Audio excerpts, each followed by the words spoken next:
दुनिया अपन बेटी के कुछ भी माने, लेकिन हम अपन बेटी के अपना खातिर बहुत सौभाग्यशाली मानी नहीं। जब से पैदा भइल बिया तब से हमार जिंदगी में बहुत तरक्की भइल। अरे ई सौभाग्य रहुआ लगे रहा, अभी सौभाग्य हमरे परिवार में आई। हाँ?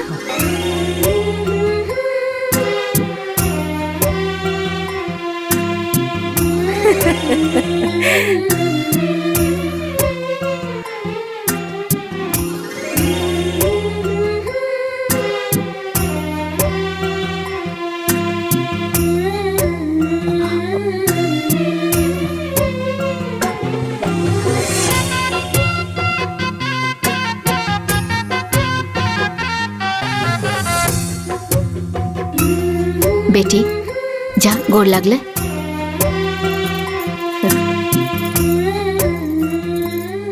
खुश रहा।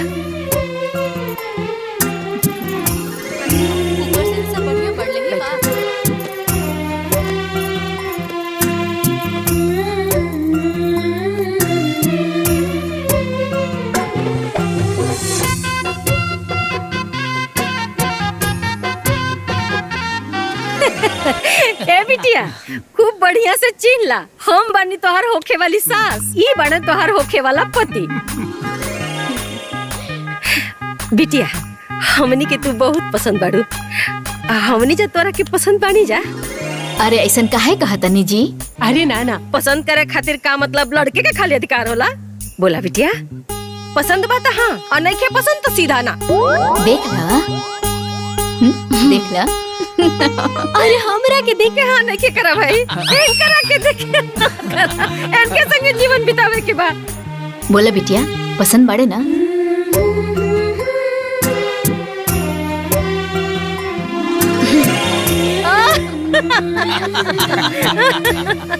ली अब तो रउआ के संतोष हो गइल ना? हाँ संतोष हो गइल। बस अपने दोनों बेटन के वीडियो कॉल पर दिखा दी कि हम अपन छोटकी पतो पसंद कर ले बानी, ओकरे बाद तो कुल बात व्यवहार आगे होगी। बेटा भैया के वीडियो कॉल कर ना। हम जनते बानी बेटा बहरे रहेला लोग तनी इतना जल्दी में ना आ पाऊ ना, तो हम कल के रो वीडियो कॉल पर तोहनी के दिखा देम। इला माई। प्रणाम माई। खुश रहा बचवा, खुश रहा। ओननियो के बोलावा। रुक रुक माई, हम सबके दिखाओ तनी माई, सबके दिखाओ तनी।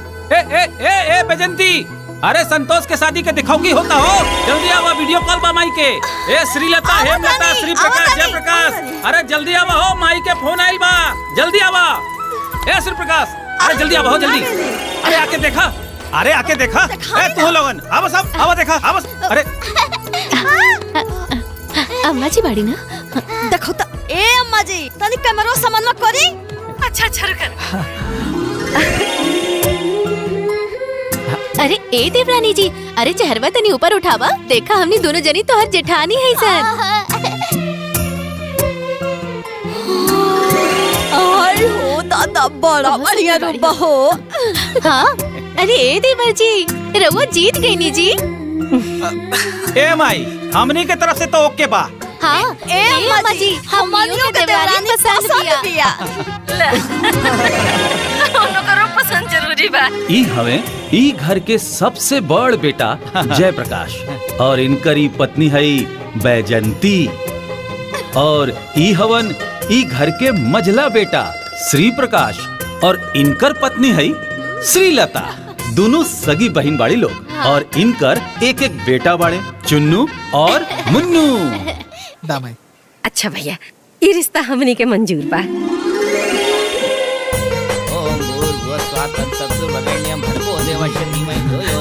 ये देखे तारा भैया का कहता हूँ। अरे तू हमके बताइबा। अरे देखा कितना सुंदर वो बूढ़ा भी छेकाई कर लेनी। इतना बढ़िया से तक क्यों अपन सगा बेटा का भी ना करेला। ए अंगूठिया दिया दीदी। बेटी जाना तरू, ई बुढ़िया के पास ना बहुत खेती बाड़ी रुपया पैसा बहुत ढेर बा। खाली इतने ना, उनका लागी तो चांदी की गगरी भी पड़ल बाटे, जेकरा में सोना चांदी रुपया पैसा सब भरल बाटे। अच्छा ऊपर से तो सब बढ़िया बढ़ ही बा, बहुत बड़ विचार वाली बाड़ी। यही सता। हाँ। सुमन के मम्मी आप पापा उनके शादी तय कर देले बा लोग। खुश रहा। ली समधिन जी मुंह मीठा करी। अरे पहले तो रहुआ मुंह मीठा करी। रहुआ खाई ना। भगवान के आशीर्वाद से सब कुछ शुभ शुभ होता है। आज हमरा के बड़ा खुशी होत बा। अरे सब उनकर कृपा बा और अब वही काम बीतल नहीं खे, अब वही तो काम शुरू होता।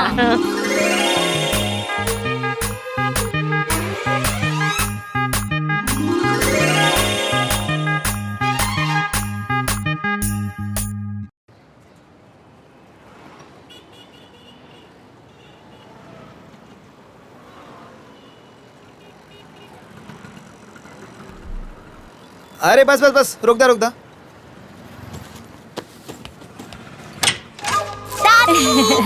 आवा आवा प्रणाम दादी। आवा हमार पोता। अरे खुश रहा। अरे कहाँ बड़ू हो? अरे देखो आवा, माई माई आ गई। आवा। अरे माई भैया। प्रणाम। गोड़ लगा था। अरे खुश रहा। अरे खुश रहा। और सब ठीक बा ना? हाँ माई। आवा। खुश रहिए। हाँ बा, अंदर आ। प्रणाम भाभी। हाँ, बैठा। संतोष बैठो बैठी माँ जी। बैगिया वहीं रख दा। हाँ अरे जल्दी पनिया लेके आवा और सुना मिठाइया ले ले उस साथ में। और संतोष हाँ भैया। सब ठीक ठाक बा ना? जी भैया। रखा। का ए देवर जी? अरे देवरानी पसंद आई नी की ना? अरे ए दुल्हन 3 बेर हुरपेटनी तब जाके हाँ कहलस। ए अम्मा जी, जहाँ भी आवा हो जाई नू तहाँ खाली हाँ हाँ करिए, ना तो मुँह से निकल पे न करी। अच्छा माई, आवे में कोनो तकलीफ तो ना न भइल ह? अरे ना बेटा, संतोष के रहते हमरा कोनो तकलीफ हो सकेला? चाचू चाचू चले ना छत पे खेले के। अरे हाँ चलो चाचू। अरे बड़े दिन बाद चचा पहले है, जा जा तनी खेला। हाँ, अच्छा चलो चलो। चले जा।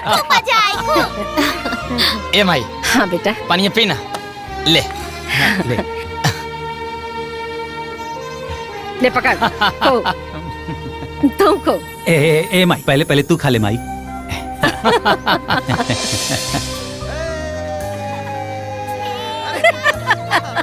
देखो देखो बहुत दिन बाद पौले लड़का के देख कैसे लड़का नियर खेला तो खुद और घरों में न बचवा दिनों भर में 10-12 बेर नहन का नाम लेत रहला। अच्छा माई, ब्याहे के कौन दिन फाइनल कइले बड़े? ए बेटा आगल बनी जाना तो कुल फाइनल हो जाई। अरे माई कैसे प्लान कैले बड़ो?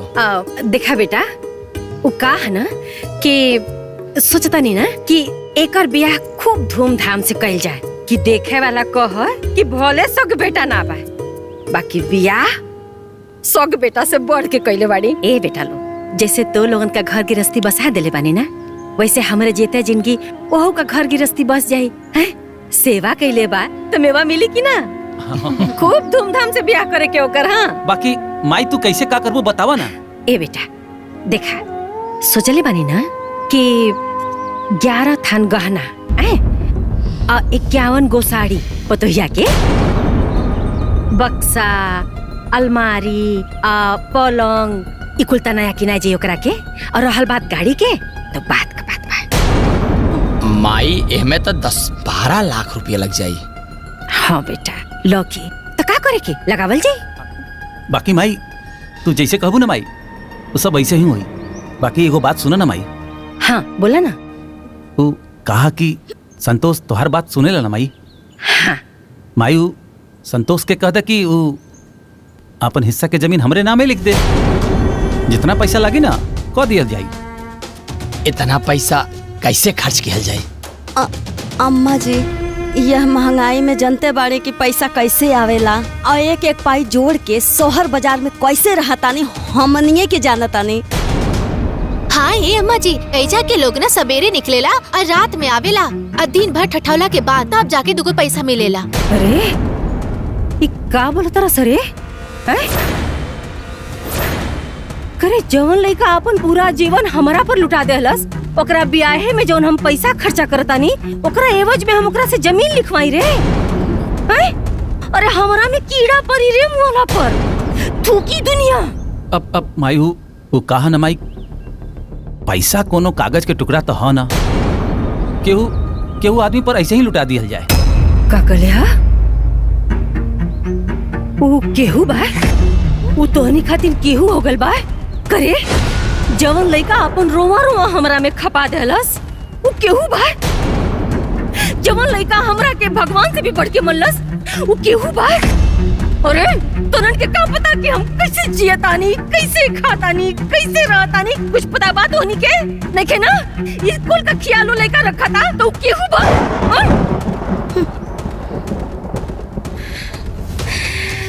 धिक्कार बात होनी के। छी, हमरा के तो लोगन का ये बात तनको निमन ना लगल। माई ऊ कहा कि तू माई अपना हिसाब से सोचा ताड़ू, बाकी हमने सब अपना हिसाब से सोचा नहीं ना माई। अब इतना पैसा के ऊपर कैसे लुटावा जाए? बाहरे हमार बेटा पतो लोग शहर में आके तो लोगन का ममता ही मर गई रे, इंसानियत सड़ गई। अरे पैसा खातिर तोहनी का हित ना तो रिश्ता ना तो तोड़ता रहा रे। हमरा पास भगवान का देहल बहुत संपत्ति बा बेटा, ओकर बियाह हम आन बान शान से करब और तोहरा से हमरा के कुछ नहीं के चाहत। बस तुम लोगन से इतने विनती बा कि बियाहे में आ जाइए लोगन, ताकि वो बिन माँ बाप के बच्चा की ही ना लगे कि ओकर भैया भौजी स्वार्थी हो गइल बाटे। ओह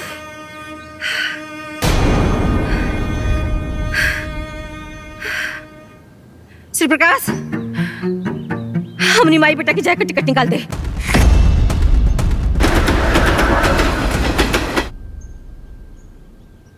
अरे बैजंती जल्दी ले आवा नाश्ता, लेट होत बा। देखा तानी एगो गैर लड़का खातिर अपना सग लड़का से यानी रउआ लोग से मज के खिसिया के चाहिए। हाँ अब बताई लोग महाजी पैसा लुटावत है संतोष के ऊपर, आ चोर बेईमान हमनी के कहत है। अरे कवन माई अपन सग बेटा पतो साथे ऐसे करेले बताई?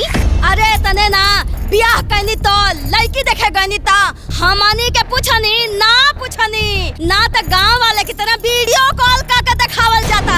भैया माई भी ना ओकरे साथे रहत ओकर स्वभाव बदल गइल बा। अरे नहीं, रउआ लोगन के प्रति ना उनका के माया ममता खत्म हो गइल बा और ई बात रउआ लोग मान ली। अरे तो खत्म ना होखी, वो संतोषवा गांव में बैठ कर जोतना पट्टी पढ़ावता बस ओतने माजी पढ़ाता नहीं। अरे छोड़ा ना यार, हमनियों को जौन मन करे तौन कइल जाए। अब इतना पैसा बेसी नहीं खे कि माई के कहले पर फेंक दिहल जाओ। ए भैया चलो हो, चलो। अरे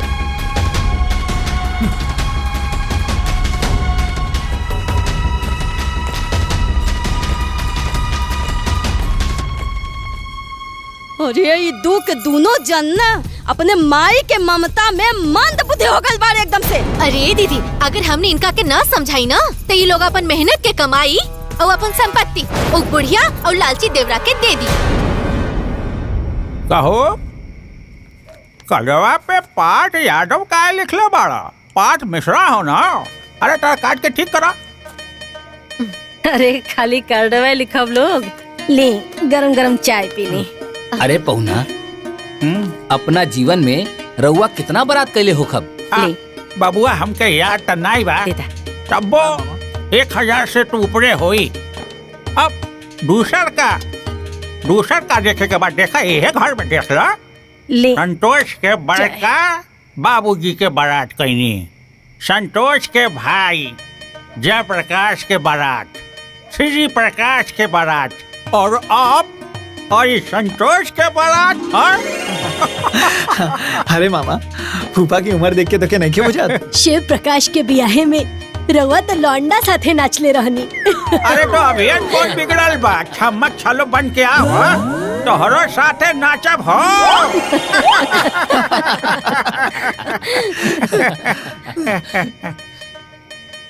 का हो संतोष? हाँ सब बिहार की तैयारी हो गई, लेकिन ये श्री प्रकाशवा और जय प्रकाशवा कहाँ रह गई है? अरे बुलावा फोन करके, सब कहाँ घूमत हुए हैं? खुद पता चल जाएगा। हाँ बोला 10,000 मुसीबत में फंसे, तो उसी सिलसिले में आपकी मदद चाहिए। मैं चाहता हूँ कि आप उस लड़के। हाँ बोला संतोष। हेलो सब लोग आ गए ला भैया। अच्छा अब बतावा, अब फूफा के इतना ना बुझात कि हमार भाई लोग ना आई हैं तो गुड़हत्थन के करी, भाभी लोग ना आई हैं तो परछावन के करी, अब तो ही लोग ही बता दा कि कब बता रहा। अब देखा ना संतोष, अब वो सब समय पर आ गई बाड़े तो हमनियों के अपन समय पर आ जाई। ठीक बा ना? ठीक बा। हाँ प्रणाम। खुश रहा खुश रहा। जाई गुरहथी करे के होई, जोड़ा जमा सिया गइल होई, आए तने ना स्पेशल कार्ड लागल होई रउआ सबके ले जाए खातिर भसुर लोग के। अरे बाप रे बाप, ए दीदी सुन ली वो दिन बुढ़िया के बात कैसन कहत रहल हिया। अरे ओकर मुंह बा हमनी से परछावन करावे के लायक। मम्मी गाँव में चाचा चाची के ब्याह में चुपचाप खाना खा, क्यों कतो न जाए, न इतना समय बा न पैसा बा फालतू बर्बाद करे के।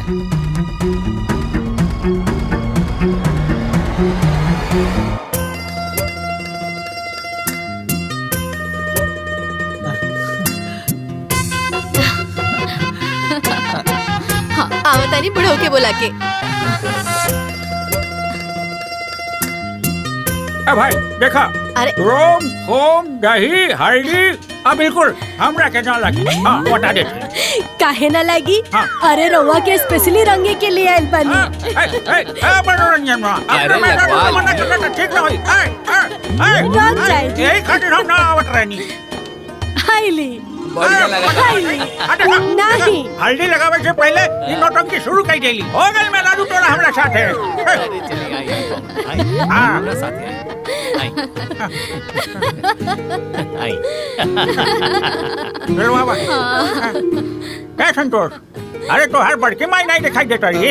माई अरे अभी यह तो रहनी माई। माई माई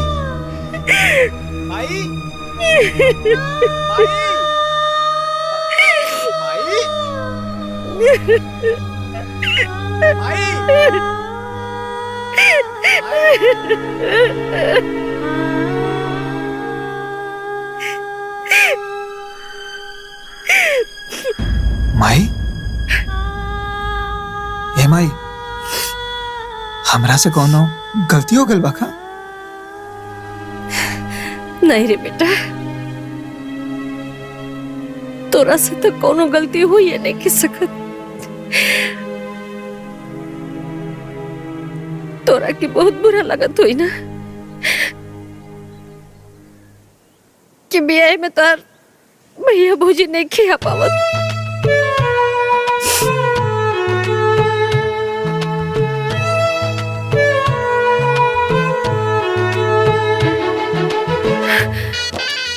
हमार बात सुन न गोरका। गोरखा नाम आई संतोष बोला। ए बेटा हमार बात ध्यान से सुन। तोर बाबूजी हम, तोर माई भी हम, तोर दोनों भौजाई भी हम, तोहर बड़का भैया भी हम और तोहर मझला भाई भी हम। आइल बात समझ में? हाँ। बेटा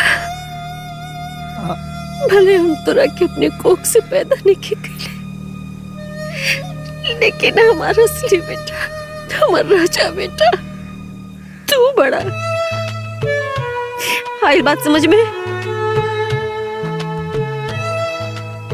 पर माई भैया भाभी तो वह लोग बाना। बुद्धि का बैल, कौन बात समझ में नहीं आवत। अरे माई माई माई बारे हमार माई।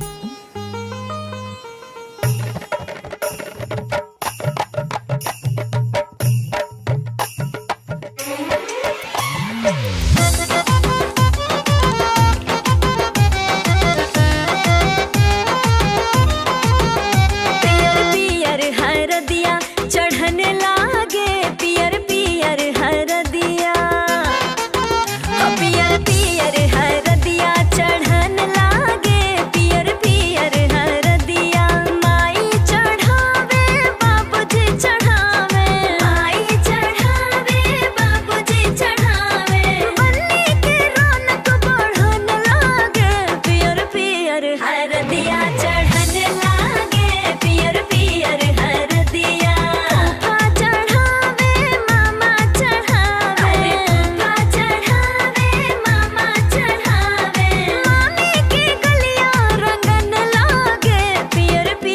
हरदिया चढ़न लागे पियर पियर हरदिया चढ़न लागे पियर पियर हरदिया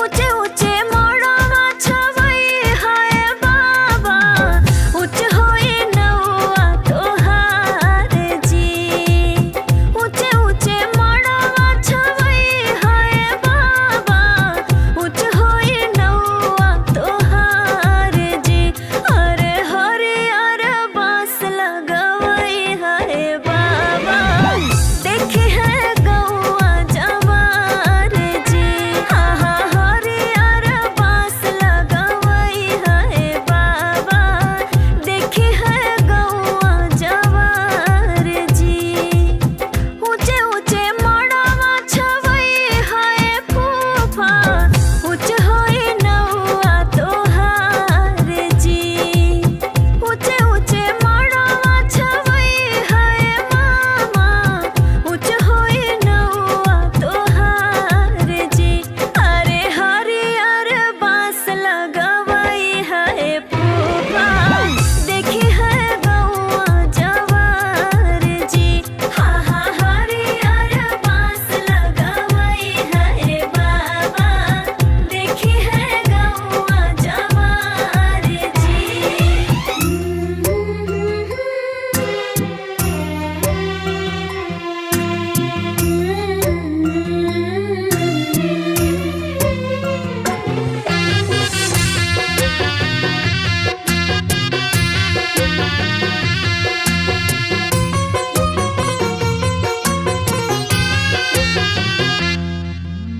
अंगना में रोवेली दुलारी बेटी दुअरा बाजे ना बाजा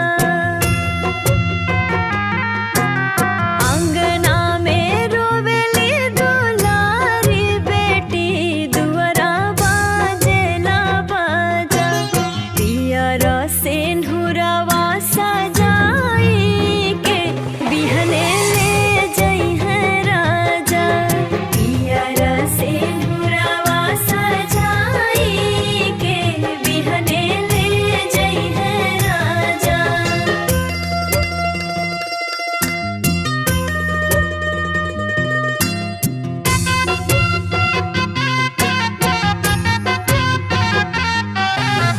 बजर के छतिया माई बनाई करी है विदाई हो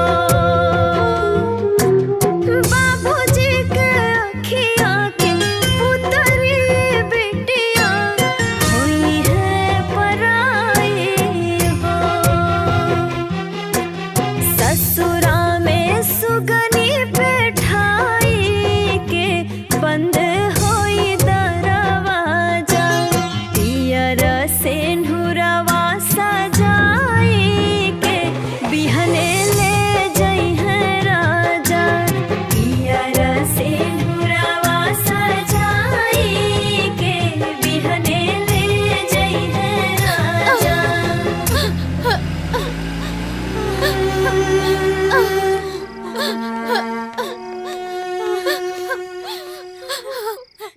तनी लगावा बिरजू के फोन पता कल जाए बियावा भइल की ना।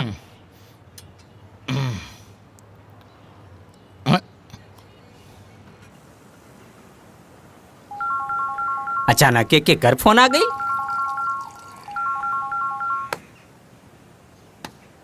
हैं कहो संतोषवा के बियावा भइल। अरे खाली ब्याह ना भइल बहुते धूमधाम से ब्याह भइल और जानत बड़ा हमहू बाराती गइल रहनी। अरे ओ हम अम्मनियों के चर्चा उर्चा होत रहल कि ना। वहाँ तोहार लोग के चर्चा ना खाली खर्चा पे खर्चा होइत रहे। अब भूल जा तोहार लोग के वैल्यू खत्म।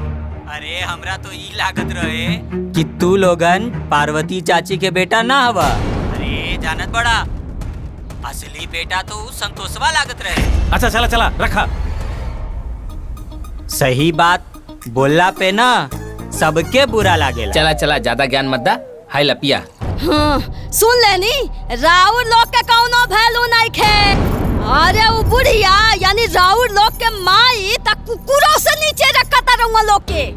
अरे तो यार अब हमनी के वहाँ गईबे ना कहीं तक कहाँ से ही कुल। अरे तो रउआ लोग ना जाए के सपनवो ना देखी, काहे कि ना आपके माई के मत्ती मारल गइल बा, मत्ती मारल गइल बा। मम्मी मम्मी हमार पेंसिल नहीं मिलत।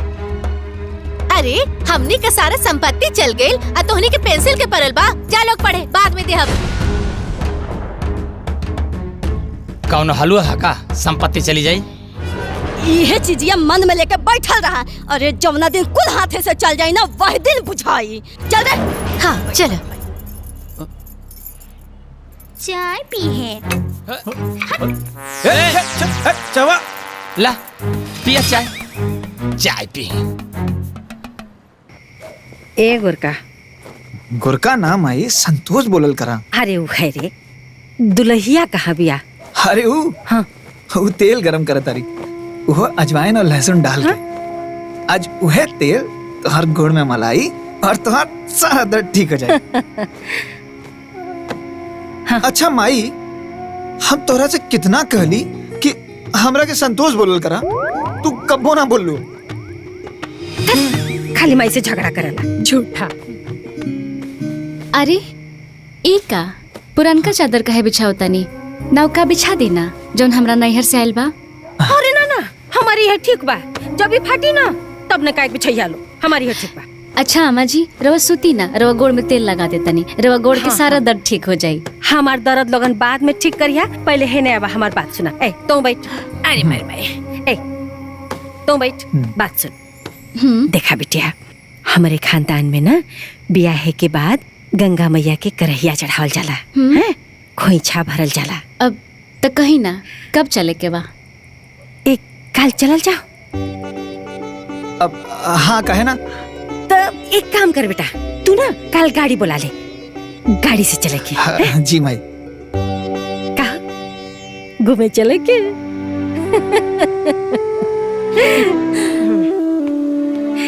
चल चल, नहीं तो देरी हो जाए। अरे गोरका जल्दी आ रे, देरी होता। चल चल चल आवता नहीं माई। बैठा बैठा। ए गोरका, अरे सैतिया बीत जाई, चल रे। हाँ माई। गोरखा नहीं माई, संतोष बोलल करा। चल चल, के बढ़िया बन कर। रुका, पहले दरवाजा बंद करी। ये होगा। आओ। हाँ ये। हाँ। धर जल्दी धर। सैतिया बीतल जाता। जल्दी जल्दी बैठ बैठ। चल चल चल चल भैया। ये लोग कहाँ निकल गए?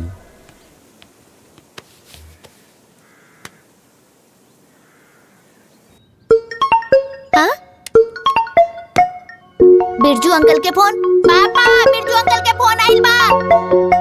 अरे रुका, पापा बिरजू अंकल के फोन बा। पापा बिरजू अंकल के फोन आइल बा। पापा पापा बिरजू अंकल के फोन आइल बा। अरे तो फोन उठाओ, स्पीकर पर कर। का हो बिरजू? हरी तोहार माई अपना सगा बेटा और पतो के लेके कहीं गैल बानी। का मतलब? अब का मतलब ये हम कैसे बता सकता नहीं? देखा, हम देखनी हा तो सोचनी हा कि तू लोग के बता दी, ताकि तू लोग सतर्क हो जा। तू लोग खुदे पता कैला, बुझला ना? हाँ ठीक है, रखा तानी। अरे का मतलब बाना, हम बतावत है। गइल हुई अपना जमीन ओकरा नामे करे। अब दोनों जनी बैठ के घरे में झाल बजावा, झाल। और जोन भिखमंगा रहल ना, राजा बन गई। और जे राजा रही वो भिखमंगा हो जाई, हाथ में कटोरा आ जाई, कटोरा। और ओकरा बादे वर वाला घर तर और घर वाला बर्तर। इतना आसान बा? बर वाला घर तर, घर वाला बर्तर। अब सही तो कह रहल बा। अरे औरो कोनो काम से तो वो लोग बाहर जा सकेला। जा जाके नाश्ता लगावा ना, भूख लागल बा।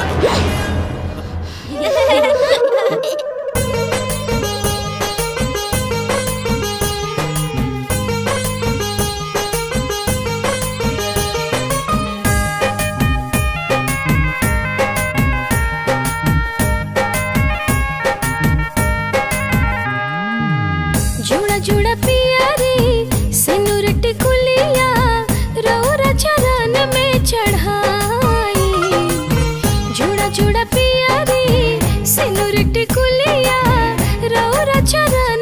चढ़ाई, हे गंगा मैया करी ले राउर पुजाई, करी ले राउर पुजाई, हे गंगा मैया करी ले राउर पुजाई, करी ले राउर पुजाई।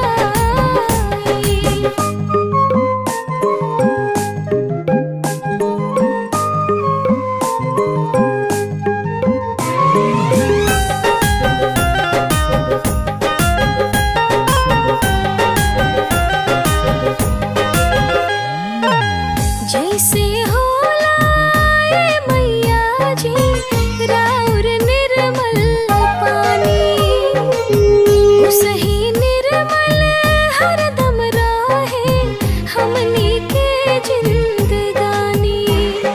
हमरो मनोकामना पूरा करीना, हमरो अचरवा खुशी से भरीना। राउर महिमा बहुते बाटे, राउर बाटे बड़ाई, हे गंगा मैया करी ले राउर पुजाई, करी ले राउर पुजाई, हे गंगा मैया करी ले राउर पुजाई, करी ले राउर पुजाई।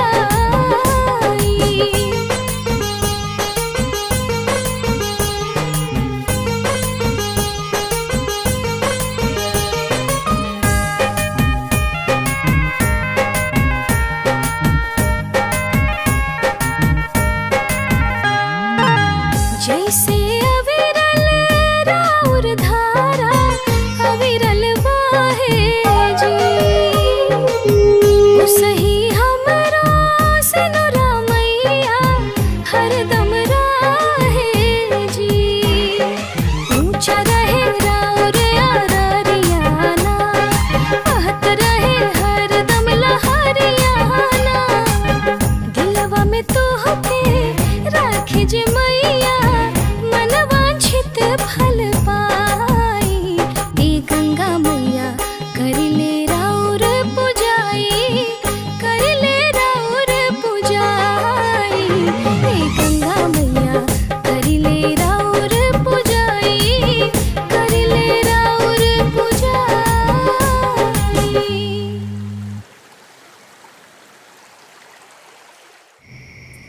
घी डल्ले बाड़ू ना? हाँ।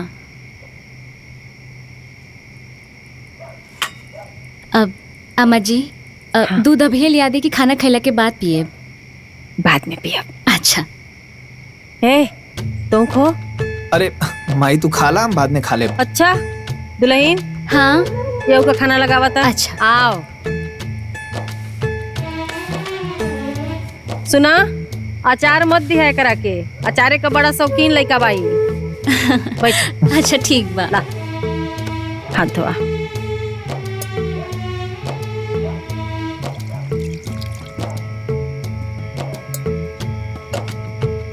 माई एगो बात पूछेगा बड़ा मन करता। पूछा बेटा। ई भैया भाभी हमरा शादी में काहे ना आइलन? अच्छा कैला जी आज ही सवाल कह लेला। तोरे ब्याह के दरमियान तू इतना खुश रहला ना बेटा कि हम ये बात तोरा के बता नहीं पौली, बाकी अब बतावल जरूरी बा।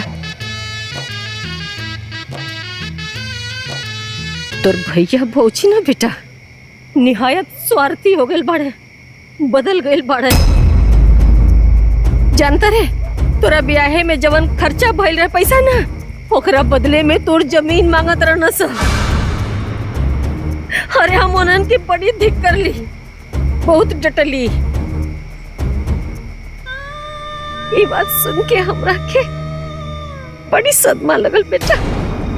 करे हमरे कोख से इतना नीच विचार वाला लड़का पैदा भइल बड़ा सा।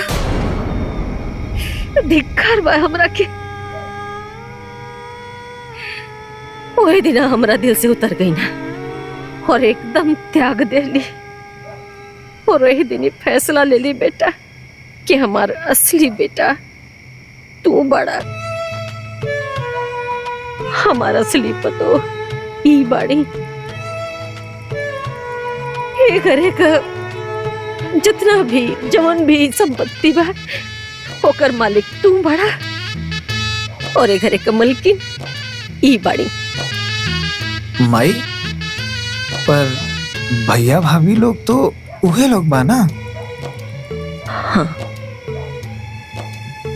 बात तो सही करला, भैया भाभी तो उहे लोग बाड़े। इन्हें आवा दुल्हन। हाँ थाली उठावा, उठाला। आओ हाँ आवा बेटा आवा, है नहीं आवा। हाँ आओ। बुद्धि का पैदल कौनो बात दिमाग में घुसल ना करे, चाहे इन्ने से बोला चाहे उन्ने से। बक जो तोरा संगे हमें खाए के नहीं खे। अरे अम्मा माई चुप जो। माई माई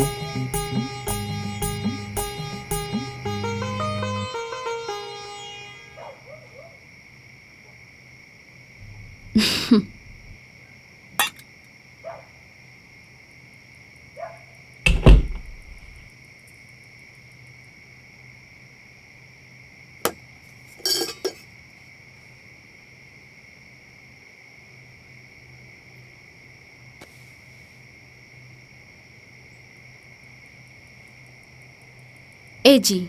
हाँ बोला। अब रवा से हम कुछ कहल चाहता नहीं। बतावा। अब अम्मा जी भैया जी और भाभी लोग से बहुते नाराज लागता नहीं। हाँ ये से तो ऐसे बोलत रहनी, बाकी 2 दिन में सब गुस्सा खत्म हो जाए। हम माई के जाना था नहीं, यही से तू माई के गुस्सा से कंफ्यूज मत होगा। बाकी भैया लोग का हमरा पे बहुत एहसान बा, तू हमेशा भैया लोग के इज्जत रखिया। इहो कोनो कहे वाला बात बा। रउआ हमरा तरफ से एकदम निश्चिंत रहब। पर एक और बात बा। का?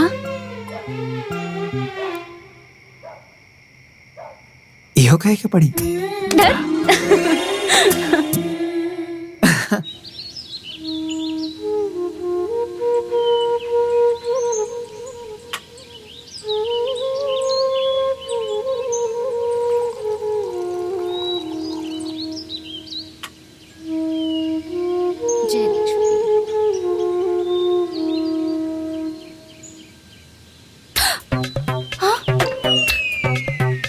हे भगवान, चाय। जय तुलसी मैया।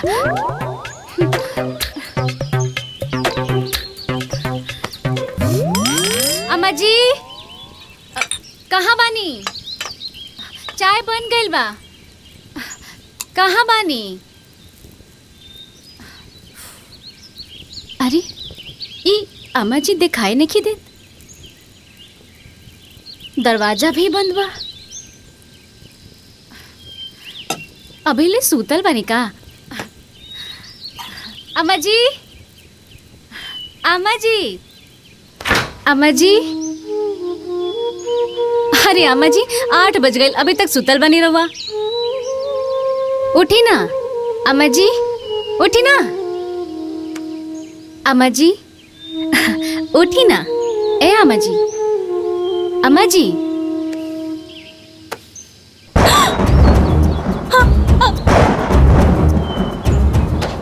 अम्मा जी, अम्मा जी, अम्मा जी, अम्मा जी, अम्मा जी, ए जी जल्दी आई ना जी, जल्दी आई। अम्मा जी, अम्मा जी, उठी ना, उठी ना। अम्मा जी, लेकिन हाँ अम्मा जी के कहाँ गए? माई, माई, माई, ए माई, अम्मा जी, ए माई, अम्मा जी, ए माई, अम्मा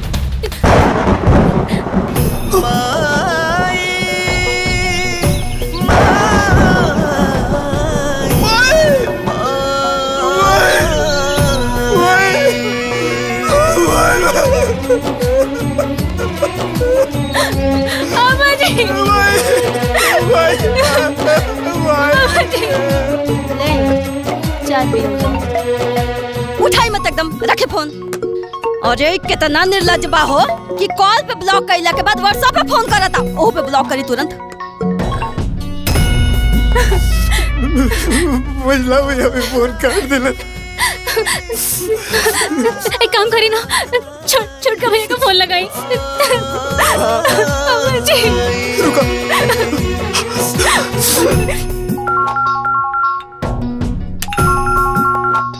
अरे हमरो पे व्हाट्सएप कॉल करता। रहुआ ब्लॉक करी तुरंत।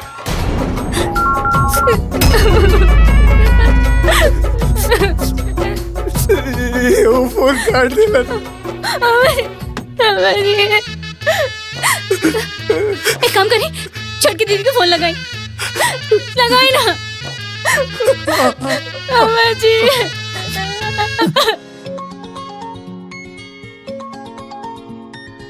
अरे बाप रे, संतोष के फोन। ए दीदी, हाय देखो तोर फोन पर संतोष के फोन आवता। पहले इनका काटा, इनका हम इलाज करता नहीं। ए ला हो गई ब्लॉक, करे फोन अब।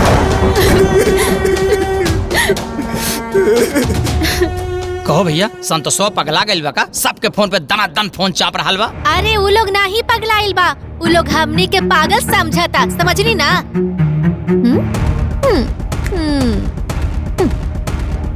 अरे रउआ सबके माई और उनका सहोदर बेटा दोनों मिल के जरूर कोनो प्लानिंग कइले बारे, आ उहे खबर देवे के होई गुड न्यूज अपना भाई लोगन के।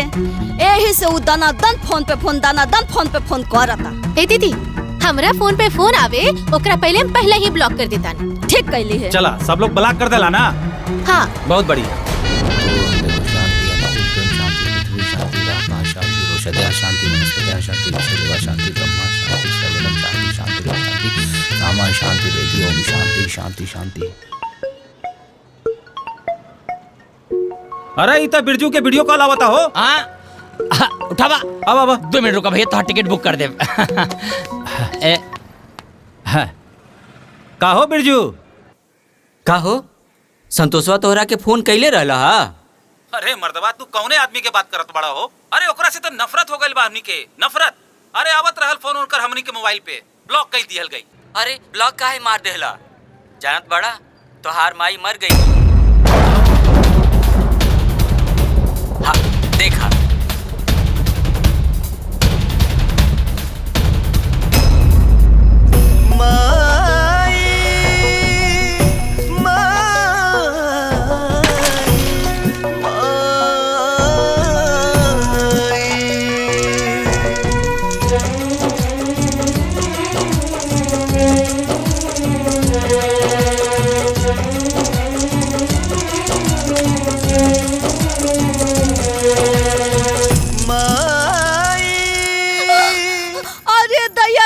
कुल बर्बाद हो गइल कुल हाथे से का दिया नहीं खेला रे दादा अब का करी? अरे कितना बेर रउआ लोगन से कहले रहनी हा कि घर हो जाके देख ली, लेकिन दिन रखत सब लुटा गइल सब हाथे से कुल। अरे गहना जेवर चल गइल, रुपया पैसा चल गइल, खेत बाड़ी कुल चल गइल हाथे से। अरे ए दीदी, चांदी के कलश में तो गइल, आऊ में के रखल सोना चांदी के सिक्का गइल, चल गइल सब कुछ। अरे गइल हाथ से। अरे इतिहास में लिखा जाई कि अपन माई गैर बेटा खातिर जीते जी कूल कर दिलस और अपन शौक बेटा के बर्बाद करके मर गइल। अरे चुप रहा लोग, अभी कुछ ना बात बिगड़ल। जयप्रकाश जी भैया, गाड़ी बुलावा, गांव चले के बाद।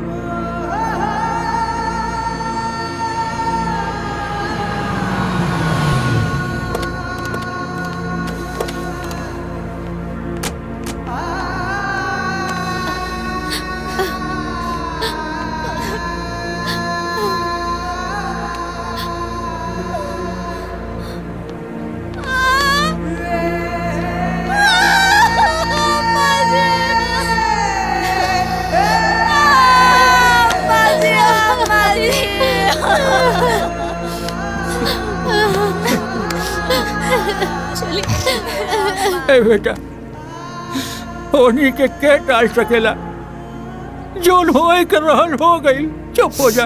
हर बेटा के माँ बाप एक दिन छोड़ के चल जाले, इतना उदास नहीं क्यों हो के, चुप हो जा बेटा। अचानक से ही सब घटना कैसे हो गई संतोष? हमरा खुद समझ में नहीं ख्यावत भैया। माई एकदम ठीक रहनी ना, दवा चलत रहे बुआ जी ना, तबीयत खराब रहे और ना कोनो दर्द तकलीफ रहे, एकदम अच्छा से बात करत रही। पता नहीं ऐसा अचानक से का हो गई, हम हरदम माई के लगे रहत रहनी। बस वो दिन हमरा से नाराज होकर गई नहीं, हमेशा हमेशा खातिर हमरा से दूर हो गई नहीं।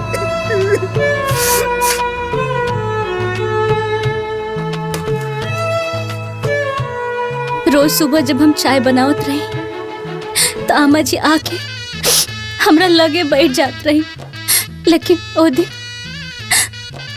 दिन ना आईनी। हम 3-4 बार आवाज भी देनी, लेकिन फिर भी ना आईनी। सुबह के 8 बजत रहे, हमके लागल कहीं आमा जी के तबीयत नहीं खने खराब। फिर हम अचानक देखनी कि दरवाजा बंद रहे। फिर हम चाय बनावल छोड़ के आमा जी के लगे गई नी। वहां के 3-4 बार जगवनी, लेकिन फिर भी वहां के ना उठनी। फिर से हम जगवनी, तब तक अचानक वहां के हाथ दम से नीचे गिर गए। फिर हम बहुत घबरा गए रही। फिर हम यहाँ के आवाज देनी, यहाँ के आईनी, आमा जी के हाथ पैर के छुके देखनी। तब तक पता चला कि आमा जी हमने के बीच ना रही। अरे आमा जी कैसे छोड़ के चली गई आमा जी। अरे आमा जी लाओ सूरत लाता वो आमा जी। अरे रवा मीना घरवा काटत है आमा जी। हमन के छोड़ के कहाँ चल गए लू आमा जी। रो रो के जान देले से वापस आ जाइए का? चुप रहा तू। संतोष अपना जगह से अभी हिल ना सकेला, कहने लोगन गार्जियन हवा। अब हिम्मत रखा और आगे की कार्रवाई करा। तीनों लोग आपस में मिल के बातचीत करके बात के फाइनल करला। 10 गातर के बाद ये सब टाइम ना मिलेला। पुराणम गणुरम पुण्याम पवित्रम पापनाशनम कुलवता कामना पुण्यम श्रोतव्यम सर्वदेवहि। अर्थात माता पिता के मृत्यु के उपरांत यदि पुत्र ने गरुड़ पुराण का श्रवण नहीं किया तो माता पिता को तारने में कैसे समर्थ हो सकता है। एक बार गरुड़ जी ने श्री हरि भगवान विष्णु जी से पूछा कि हे प्रभु, दाह संस्कार के उपरांत भी मृतक की आत्मा अपनों के मोह बास में बंधकर 13 दिनों तक उसी घर के आसपास में अपनों के इर्द गिर्द में वास करती है। चूंकि वो आत्मा इतनी सूक्ष्म होती है कि किसी को दिखाई नहीं देती। हर पुत्र का यह धर्म होता है कि माता पिता के मृत्यु के उपरांत गरुड़ पुराण श्रवण करें ताकि कीर्तन का मोह और उन्हें शांति मिले।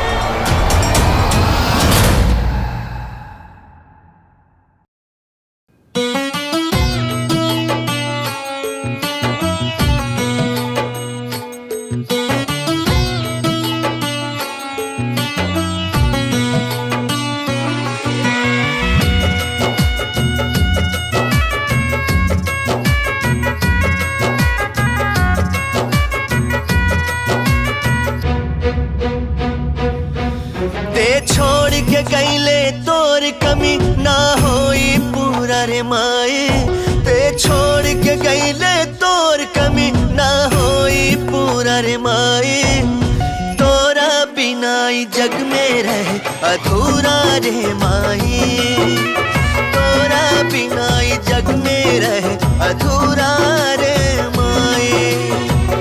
माई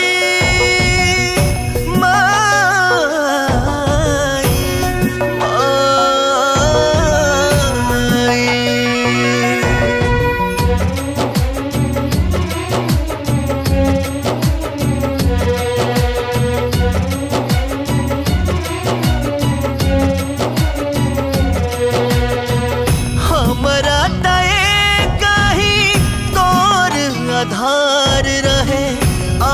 सब छूटल रे हो हमरा सर से तोर ममता के साया उठल रे हो जग छोड़ के गईले तोर कमी ना होई पूरा रे माई तोरा बिना ई जग में रहे अधूरा रे माई तोरा बिना ई जग में रहे अधूरा रे माई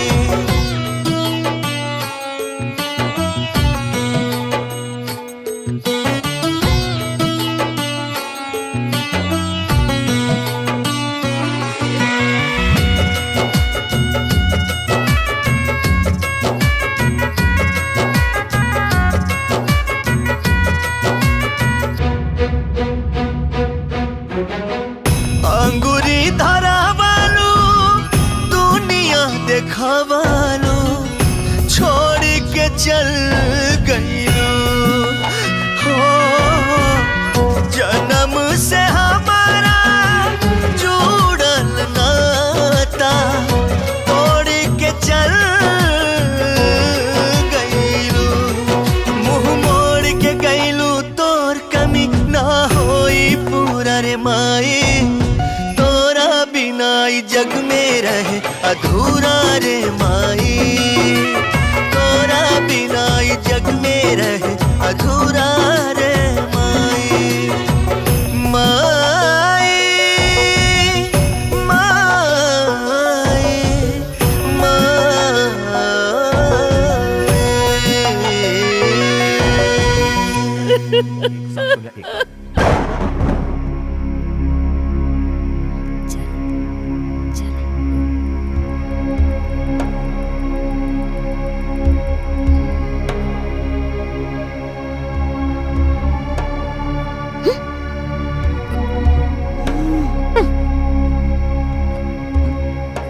संतोष, हे संतोष। हाँ भैया। बाबू, अब माई के अंतिम समय में हमनी के रहनी जाना। अब अगर माई के कोनो अंतिम इच्छा रहल होके तो बतावा ना।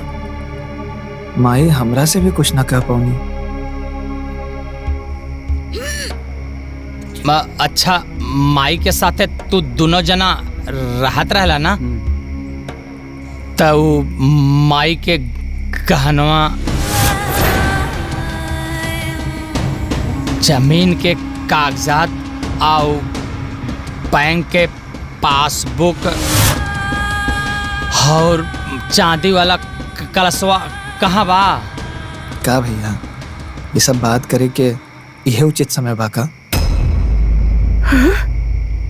बाकी जानल जरूरी बा ना हो। हाँ तो जान जाई बानू, काहे घबराता रहा? कहाँ ले रवा लोग के आमा जी के बढ़िया से श्राद्ध करे के बारे में चर्चा करे के चाहिए, बढ़िया से उत्तम कांड करे के बारे में बात करती, लेकिन रवा लोग आवते ही धन दौलत जमीन जायदाद के बारे में बात करे लगनी। दुल्हनिया ठीक कहतिया, अभी इस सब के बात करे के का जरूरत बा? अरे श्री प्रकाश, ये सब तू का बात कर रहल बड़ा? अरे वो सब कहीं भागल जाता का? देखा भैया, ये सब धन संपत्ति गहना गुड़िया इस सब पर चर्चा अब सीधा श्राद्ध के बाद हुई।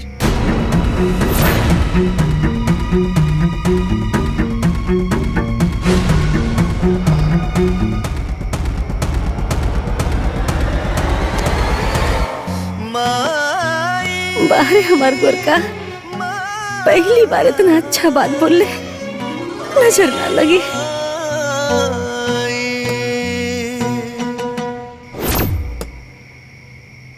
देख ल कमीनवन के कैसे बदल गईले हैं। अरे उन्हन के मन में बेईमानी समा गइल बा, बेईमानी। अरे सही कहत है दीदी, आई दोनों मर्द मेहरारू के मिली भगत है।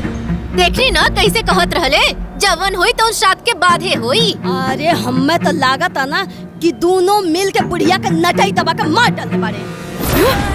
और जितना बेईमान होकर आदमिया पिया ना, उससे 1000 गुना बेईमान होकर मेहरिया पिया। और अगर ऐसे बेईमानी बुढ़िया के मन में रहल होई ना, तो ओका तो भगवान नरकों में जगह ना दी है। रउआ लोगन के भाईचारा निभावे के बा त निभाई, लेकिन हमनी के ना शाद तक इंतजार ना करब, बता देत हई। अरे तो का चाहत पड़ू? हाँ का करबू लोग? का करब? अरे हमनी के एक एक पाई के एक एक संपत्ति के पता करके रहब। हाँ, का लगता रउआ लोगन के कि हम अपने संपत्ति पर वो दोनों भिखारी के राज करे देव का?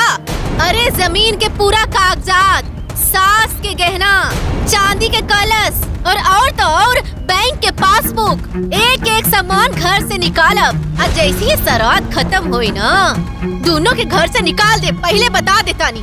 अरे ऐसे कैसे निकाल दे?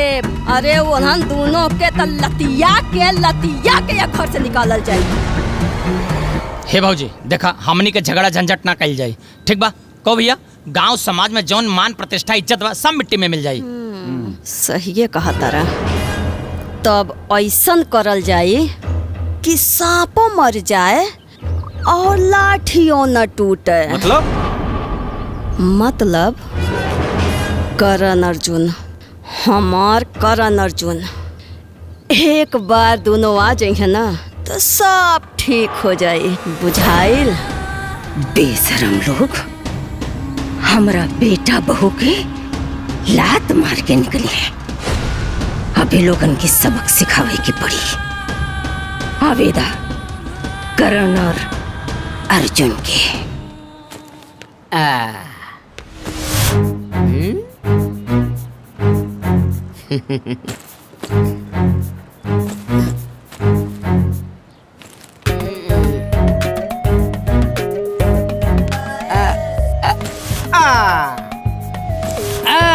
मोटे। हाँ भाई छोटू। चाहे केहू आई चाहे केहू जाई, खजाना के पता हमनिए लगाई। जिंदगी भर बुढ़िया कटला चानी और हमनी के बहन के कोयल बेईमानी। बतावा हो, ए पापियन के हम अपना हाथे बनौने खियौनी, अब हम ही बेईमान हो गइली अनहन खातिर। बाप रे मर गई रे बाप। का भइल? बदतमीज इंसान, कामीनों के खानदान काहे करता रे हमनी के परेशान? हल्फा मचा दे, गर्दा उड़ा दे, ऐसन घुसा मारब कि धरती धरा दे। ए छोटान, ज्यादा बोला मत, न तो उठा के फेंकब तो गिरबा गांव के बोरी, ठीक ना? हमनी के लाठी कब्बर नहीं हजा हैं? ज्यादा भैया, चला चला चला। छोटू, बाकी लोगन के बाती पर ध्यान मत दे, सीधे खजाना पर ध्यान दे। मुटका तो समझदार हो गइल बा। छोटू, खोजे के बाद खजाना और वो दोनों जाने के देवे के बाद सजा। पंच जीजा जी के बनावे के बाद राजा।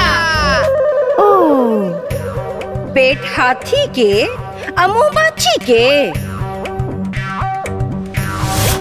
अरे मारे मारे मारे, अरे बाप रे बाप, डंडा मार के कर दिया बखेड़ा रे।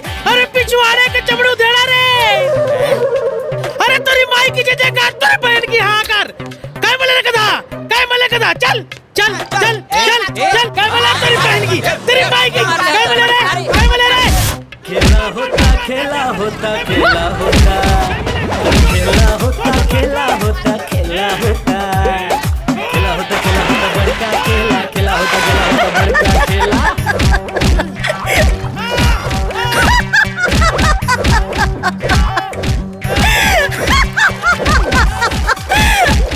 छोटू और मोटू, अब ही दही झांकी है, पूरा फिल्म तो वही बाकी है। यह पक्षीराज, दाह संस्कार के उपरांत भी मृतक की आत्मा अपनों के मुंह पास में बंधकर 13 दिनों तक उसी घर में अपनों के इर्द गिर्द वास करती है। चूंकि आत्मा इतनी सूक्ष्म होती है कि हर किसी को दिखाई नहीं देती।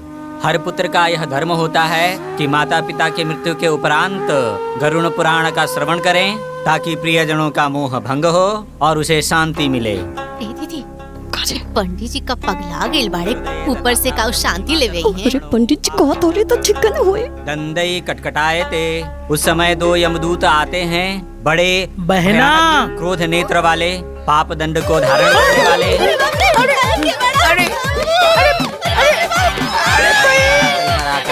बहना, हम मुटका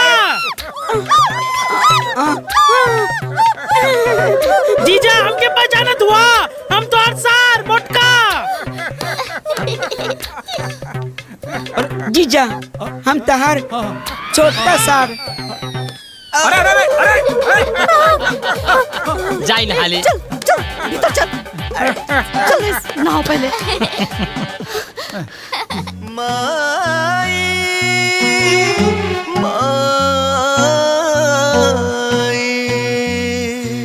संतोषवा तो हमने से बेईमानी को दिलिस भाई। तार भाई तो कंगाल हो गइल बा। अबहिन तक कंगाल भइले भइल, साथे साथे तो हर जीजा लोग भी भिखमंगा हो गइल बाड़ी। सरहू के छोड़ल ना जाई, कौनो साजिश रचे के पड़ी। ये दोनों नाग नागिन बन के सारी संपत्ति पे फन फैलाकर बैठल बाड़े। ओ मेरी बहना सुन मेरा कहना, भले ही बहुत लात खाए हैं, बाकी बड़े बड़े लफड़े सलटाए हैं। अरे खजाना के ठिकाना बतावा और समस्या से निजात पावा। जल्दी आवा जल्दी।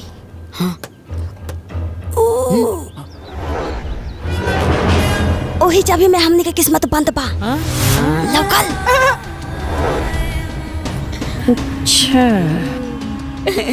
अब समझ में आयल कि इन्हन बेईमान का नजर कहाँ बा।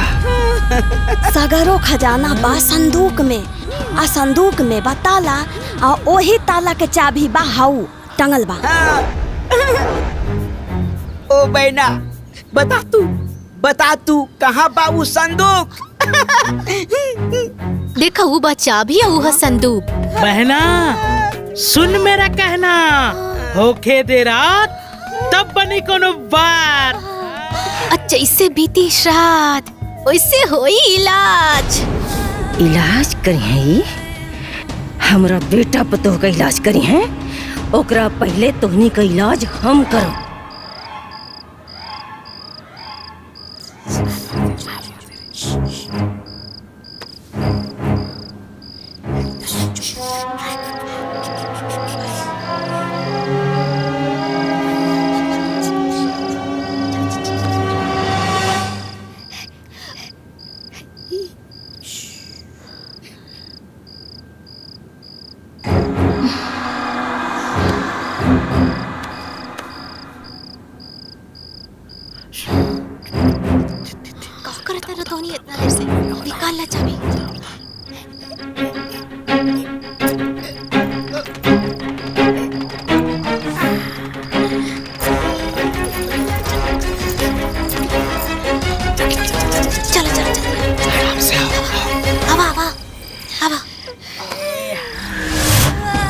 अच्छा चोरी करवा। अरे बाप रे बाप, आता लगा था हमें पूरी दुनिया मिल। हाँ अपन सोना चांदी मटका एजा से निकाल के हमनी के फरार हो जाएंगे। अरे सब चोरी के प्लान बना बता, अभी बतावता नहीं लोगन के। अरे आराम से चुप चुप चुप।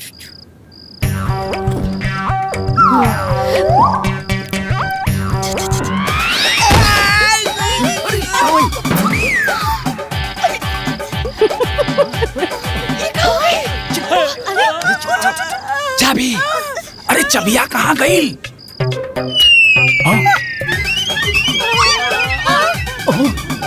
ससुरा बड़का शिकार करत रहला। पर एक ऊपर एक लगत खींच ला बचा। हे चुप चुप। हे पहले प्लान बनाओ कैसे चाबी उतरी। सोची कुछ।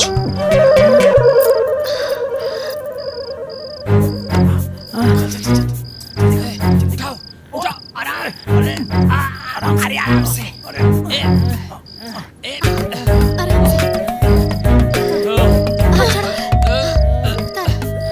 थोड़ा सा उठाओ नीचे से।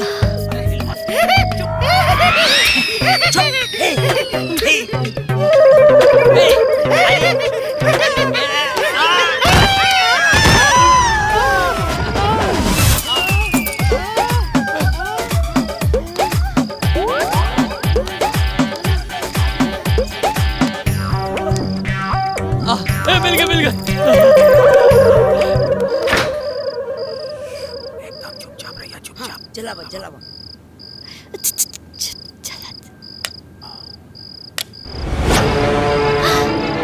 संदूक, सोना, चांदी, हीरा, जवाहरात, मटका, गहना।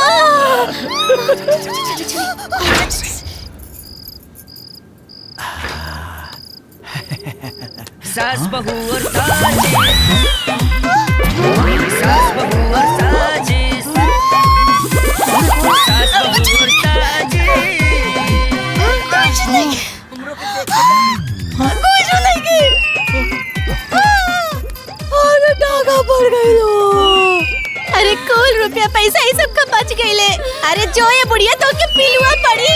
अरे बुढ़िया तो के नरक में जगह ना मिली रे। बतावा हो ये हमरा के मुगलों के बाद सारा पता नहीं सो। अच्छा ठीक बा, तू डाल त हम पात। ए भैया जौना चीज के डर रहल उहे भइल। अरे दोनों लूट लेलन सन।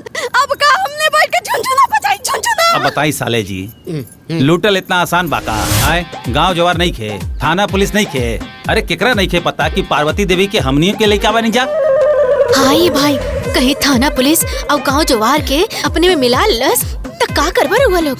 सर जी जैसे के तैसा बोटी बोटी काट के यही जा हमनी सब गाड़ दे, सारवा होगी संपत्ति के सुख। ए भैया, हमनी के सास तो हमनी के कंगाल कर देलस, बर्बाद कर देलस। अरे वो लूटरवन लूट के चल गइले। हमनी के तो जीवन अंधकार में हो गइले ओ भैया। ए बहना, अपन भाई के करामाती खोपड़ी पर भरोसा रखा, फिर खजाना के स्वाद चखा। ऊ चाहे पातालों में होई, हम ओके कोड़ के निकालब। अगर आसमान में भी हुई ओकरा के फोड़ के निकालब। दीदी चली आई, चली आई, आई आई आई। दीदी दीदी दीदी जल्दी बाहर आई। दीदी जल्दी बाहर आई। हाँ। का भइलो? दीदी लागत है रात में घर में कुछ गड़बड़ भइल बा। हाँ। का गड़बड़ भइल बा हो? रवा लोग आई हमारे साथे, हम दिखाओ तनी। अब हम देखता नी नु, आखिर गड़बड़ का भइल बा? अनु चला चला चला हाँ चलो आई सब। आवा लोगन, हमरा पीछे पीछे आवा। ये देखी कमरा में तो ताला लागल रहे और ताला के चाबी तो हम अपना कमरा में रखले रही, फिर वो यहाँ कैसे आ गई और एकर ताला कैसे खुल गई? हाय देखी अम्मा जी के संदूक भी खुलल बा। हम कहा तानी ना ए घर में रात में जरूर कोनो चोर आइल रहे। चोर आइल रहे? हाँ। देखी देखी देखी थी का जे चोरौले हो का गोड़ टूट जाओ। छोटकी दीदी, अब आए जो चाबी उठल, दरवाजा खुलल, संदूक खुलल, लागता कि दाल में कुछ काला बा। माता जी के वो कुल संपत्ति लुटा गई, जेकर चारों तरफ हल्ला बा। अरे छोटू भैया, ना कुछ काला बा ना कुछ पीला बा, ई सब झूठो के लीला बा।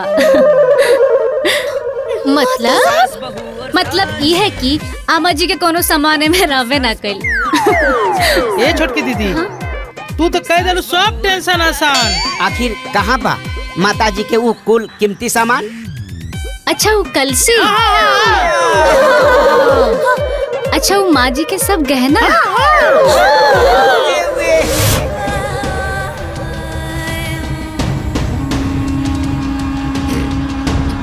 वो सोने के सिक्का,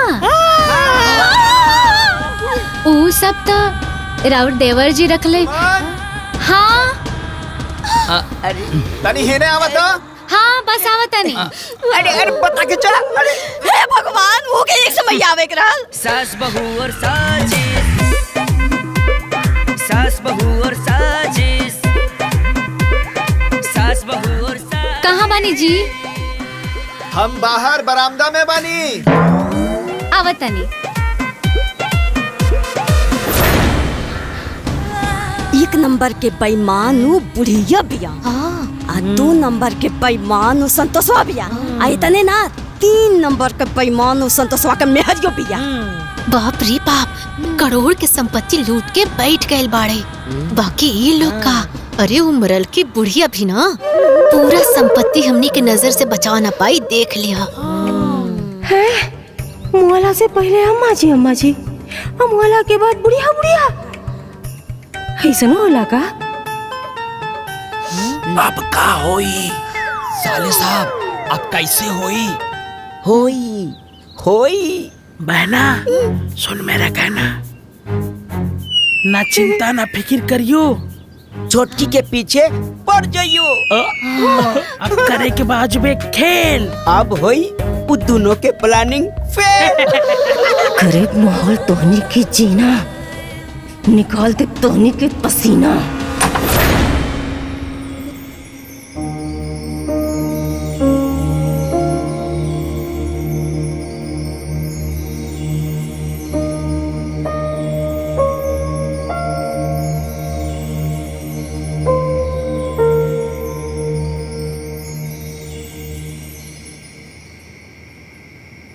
दुल्हन, ए दुल्हन, दुल्हन,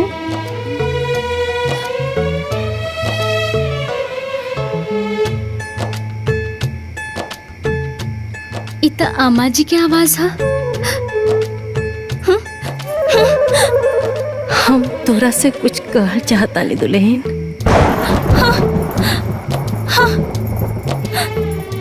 सुना ना, हे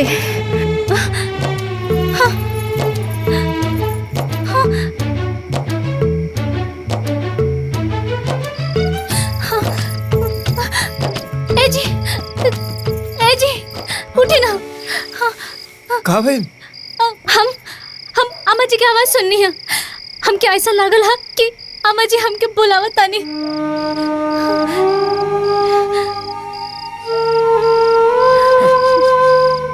तू बड़ा किस्मत वाला बाड़ू सुमन कि तोहरा के माई के आवाज सुने के मिलल। हमरा नसीब में तो ओहो नहीं क्या। संतोष, ए संतोष, संतोष,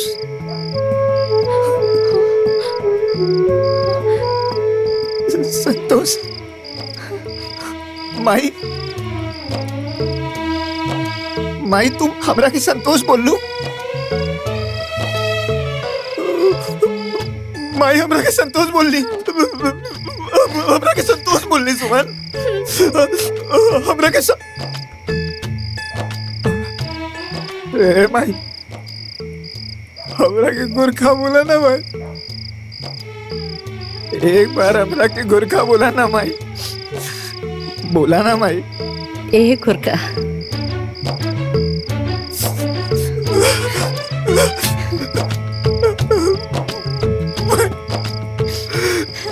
हमरा के गुरखा बोल ली। हम तोरा से कुछ बतावल चाहता नहीं बेटा। बतावा ना माई, का बोले के चाहता रू? ए घर में ना तू लोगन के खिलाफ षड्यंत्र रचल जाता बेटा। हमार बात ध्यान से सुना बेटा। बेटा ओ लोगन के फूटी कौड़ी भी देवे के जरूरत नहीं के।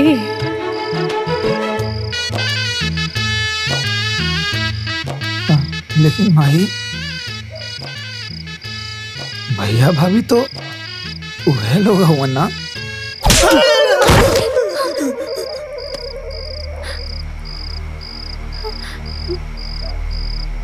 अरे भोला दास, अब तो होशियारी दिखाओ।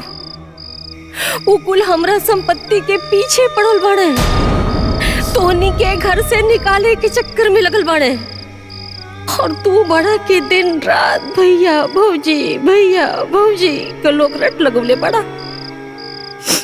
कहनी ना कि एको फूटी कौड़ी ना देवे के बात, ना देवे के बात। हाँ हाँ हाँ माँ जी, ना देहब। ए जी बोली ना देहब। हाँ माई, ना दिया।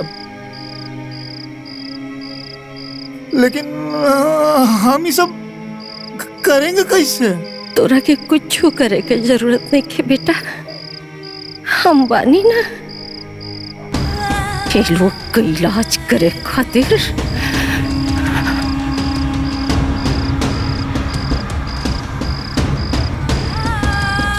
ठीक बा माई।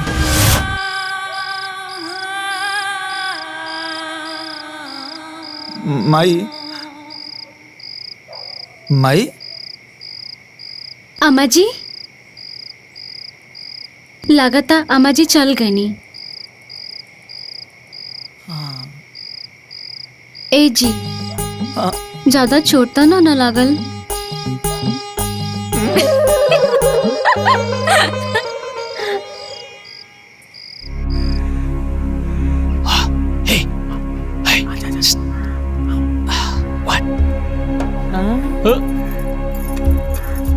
जाना तारू छोटको? हाँ दीदी। तोहरा के देख के ना हमने के बड़ा दुख होला हो। हाँ अपरेन के दुख होला ना। पिया होते माँ जी के साथ छूट गए। हमनियों के तोरा से कितना दूरी रही न सन। जाए दी दीदी, ये सब केकरा हाथ में बा। एगो बात पूछी छोटको? हाँ दीदी पूछी ना। वो अम्मा जी के कुल गहनवा सन वो सब बा। उ जमीन के पेपर सब? अरे दीदी उहो बा। अरे ये सब तो हमरा सीधा साधा पतो के पीछे ही पड़ गल बड़े। कुछ तो उपाय करे के पड़ी।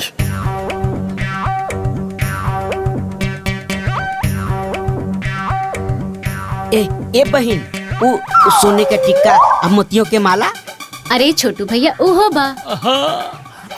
वो चांदी के कलसी? अरे मोटू भैया हम कहा तानी ना उहो बा। का बहन इहो बा उहो बा सब बा, बाकी बा कहाँ? अरे दीदी कहाँ हो गई? दीदी दीदी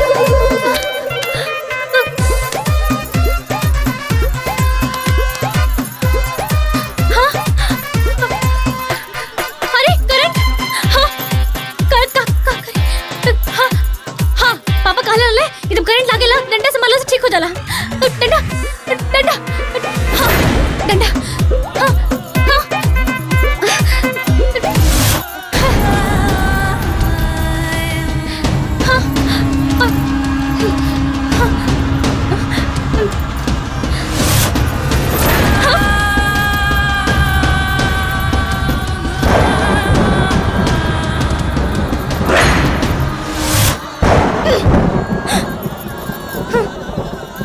सास बहू और साजिश,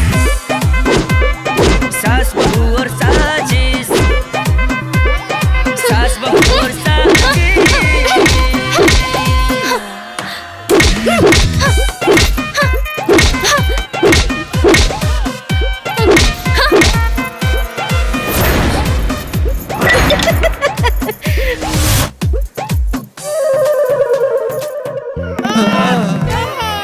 अरे माई जान गए रे माई। अरे कुल दहिया का नसीहत तोड़ डाले बारे माई। अरे गतरे गतर दुखा तारे दादा। अरे दीदी ये सब हम जानबूझ के ना कहनी हा। हमरा के माफ कर दी रहुआ लोग। हम तो बिजली के तार पर मारत रहनी हा। ज्यादा मक्खन पॉलिश लगाउला के कोनो जरूरत नहीं के। गलती से एक बार डंडा लगेला, बार बार ना लगेला। दीदी हम सच कहतानी, कसम खा के कहतानी, हम जानबूझ के ये सब ना कहनी हा। अरे तो आप का करिए लुआ? अरे जो यहाँ से और तुड़बू का भाग यहाँ से। अरे पूरा दहिया झरझराता। अरे अरे कुल दहिया के खुनवा खिंचा गई लो दादा। अरे पूरा दहिया जैसे हवा हवाई हो गई। भाग यहाँ से। आप का खड़ी बारे?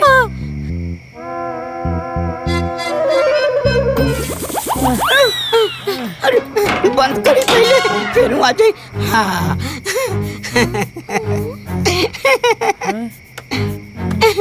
ए बहना एक बात हमको याद आई। उस रूम में थी एक सुराही। कहीं उसी सुराही में तो सोना चांदी नहीं छिपाई? अरे हमारा भाई जैसा दिमाग कहाँ के हो पाई? सोना चांदी के पता ना ये दोनों लगाई। तो ठीक बा आज राती के होई खुदाई।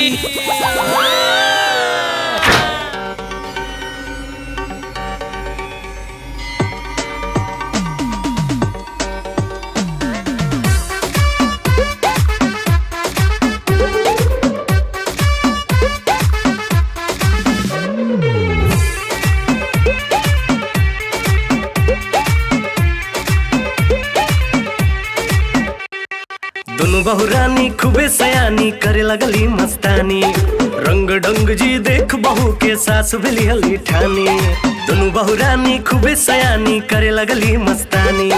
रंग ढंग जी देख बहू के सास भेली हली ठानी। सास बहू के बीच में देखो नया नया झमेला होता। अरे खेला होता खेला होता खेला होता। अरे खेला होता खेला होता खेला होता। खेला होता खेला होता बड़का खेला। खेला होता बड़का खेला।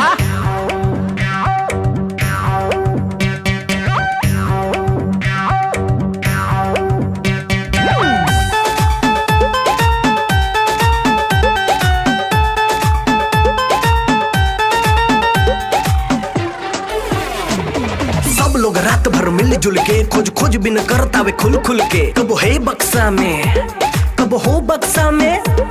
कब ही कोठरी में कब हो कोठरी में। कोठरी कोठरी कोठरी में बहुरानी लोग बाजना आवे हो। फिर सासू जी सबक सिखावे हो।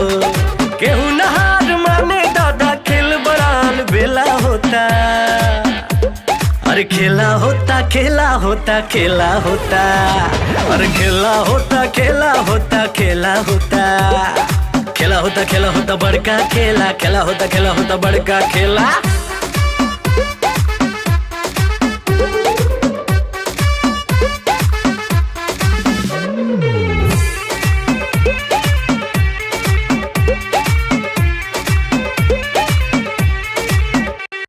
रात भर चले हंगामा जी। खोज खोज खोजे खजाना जी। कब घर के भीतर कब घर के बाहर। कब ताखा ताखा दर्जा दर्जा बोरा बोरी में। अब बहु लोग के पलान अब फेल होता जी। दिन रात तो चलेला बस इहे खेला जी। केहू बेचता केहू उन्नीस सबके खेला रेला होता। अरे खेला होता खेला होता खेला होता। अरे खेला होता खेला होता खेला होता। खेला होता बड़का खेला। खेला होता बड़का खेला।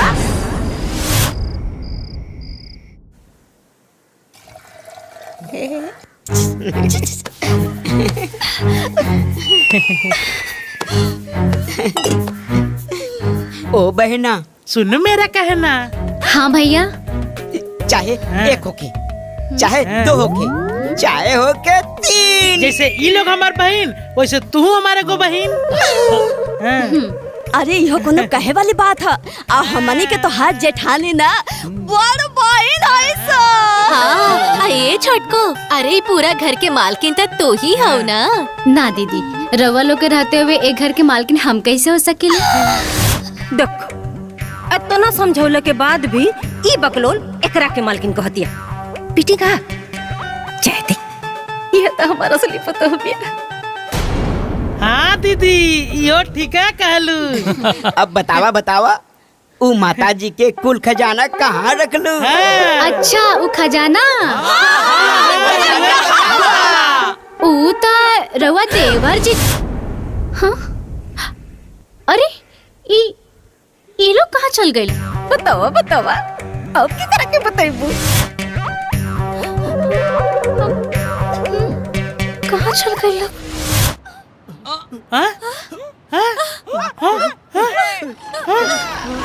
अरे अजबे गजब डरामा होला। नया नया हंगामा होला। बड़ा अजूबा सास के खेला होला। बड़का बड़का झमेला। सबके मन में खोट रहेला। ए दादा रे होत रहेला। सास बहू और साजिश। सास बहू और साजिश। सास बहू और साजिश। रुक गए हम बच गए नहीं सर।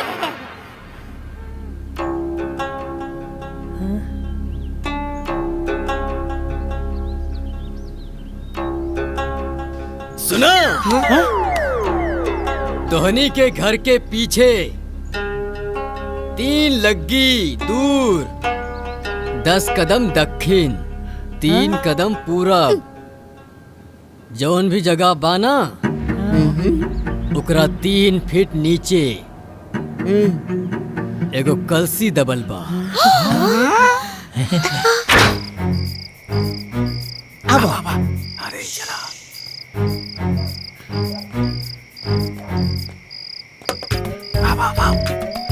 अब घर के पीछे तक तो आ गई। अब ऐसे 3 लगी आगे। हाँ आगे बढ़ो। एहर हाँ हाँ चलो बस 1 दो 3 देखा बस हो गई। 3 लगी तो हो गई। हाँ अब 10 कदम दक्षिण। आवा 1 2 3 4 5 6 7 8 9 10 कदम। रुका 3 टेंग पूरब। हाँ 1 2 3 अब यार साराम तोहर कदम चले टोई टोई करके यार आवा हटा। अच्छा ना बोला 1 2 3 ई 3 आवा। हाँ ए बीच में खोदा। खोदा बड़ा बड़ा प्लानिंग हरदम सभे चलावेला होशियारी कहो मर्दवा पंडित झुझुटे ना कहला। हाँ इतना खोदल गई लेकिन अभी ले कुछ नहीं मिलल। हे भैया हो सका था कि पहले जमीन खलार रहा हो और फिर से माटी भरा गई। इतना जमीन और खोदे के पड़ी ना। हाँ चल खोदा शुरू करा।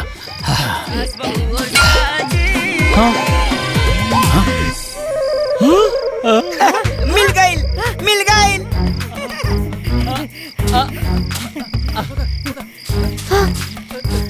लाओ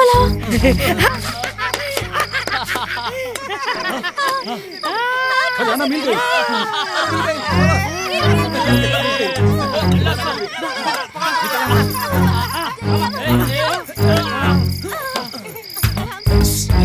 ए सर जी कलसी लावा मैंने लावा। ए काहे तू कलसी ले कलसी मारे तो अरे मर्दवा बड़ा हम गलती हमार होई। ए बड़ा है हमार कुदार लगे पहले मार कुदार लगी बा। अरे यार 3 घंटा से हम खोदा तनी तो हमार ना भाई। अरे 3 घंटे से कहता हम गाड़ी ले रहे थे का 3 घंटे से खोदा। देखा भाई बात गड़बड़ा जाए पहले बता दे तनी। कलसी हमले भैया ए बड़वा रहता तो हरी छा मनी की आंखें। अरे देखो हमर बात अरे अरे वो लोग कलसी लेके भाग गए। आओ देखो हाँ देखो। अरे आवा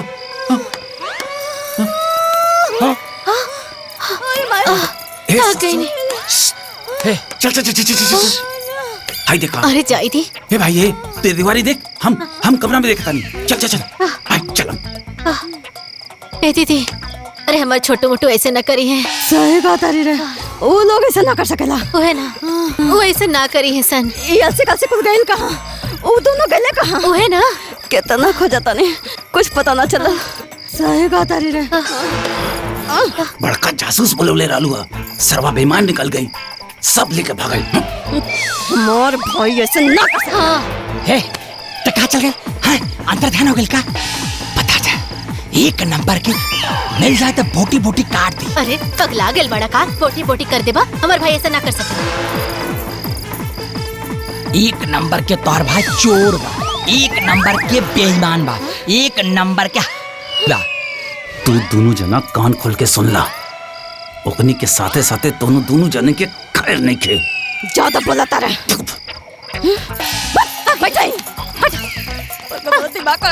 सरवा सब चल गई हाथे से। अरे हाथे माई धन चल गई। दीदी अरे दीदी अरे कहाँ बड़ हो? एजा तो बाटी ना। अरे ये कुल कामा। अरे बाप रे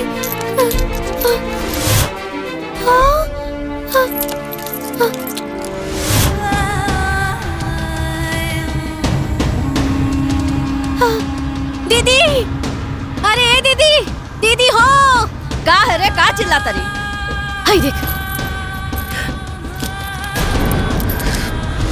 हाय तोरा तकिया के नीचे सोना के सिकाइल कहाँ से? देखो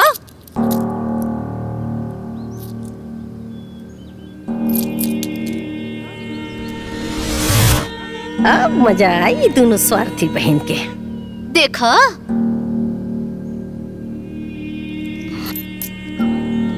हमरा के का पता। अच्छा तोरा तकिया के नीचे सोना चांदी के सिक्का और तोरा पता नहीं खे। हमके तो लगा था दोनों भाईवन साथे मिलके तू बेईमानी करे थई। अरे तोर दिमाग खराब हो गइल बरे।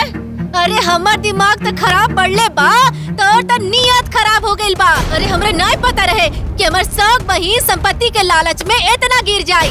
अरे खुद तक गिरिए गेली, दोनों भाईवों के गिरा देली। अरे तू चोटी नंबर 1, लालची नंबर 1, अरे तू कमीनी नंबर 1। अरे तो पगला गइल बरे। अरे बाप, एक तो चोरी ऊपर से सीना चोरी। ले समझ में आई? हाँ और चाटा दी। रुक तोरा के हम बतावता नहीं। हाँ पगला बारे। तू चोरी करबू तू बाड़े। चोरी करबू तो लड़के करे। तू चोरी बाड़ू, तू चोरी बाड़ू। आधी छोड़ पूरी को धावे, आधी मिले न पूरी पावे।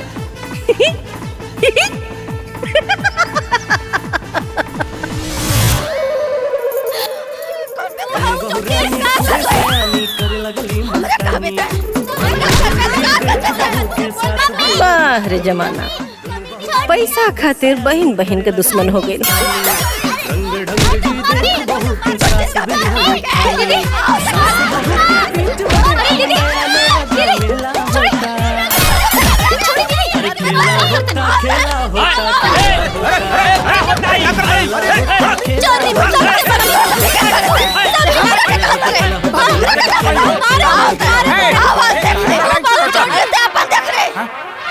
समझ रखे बाड़ी थे।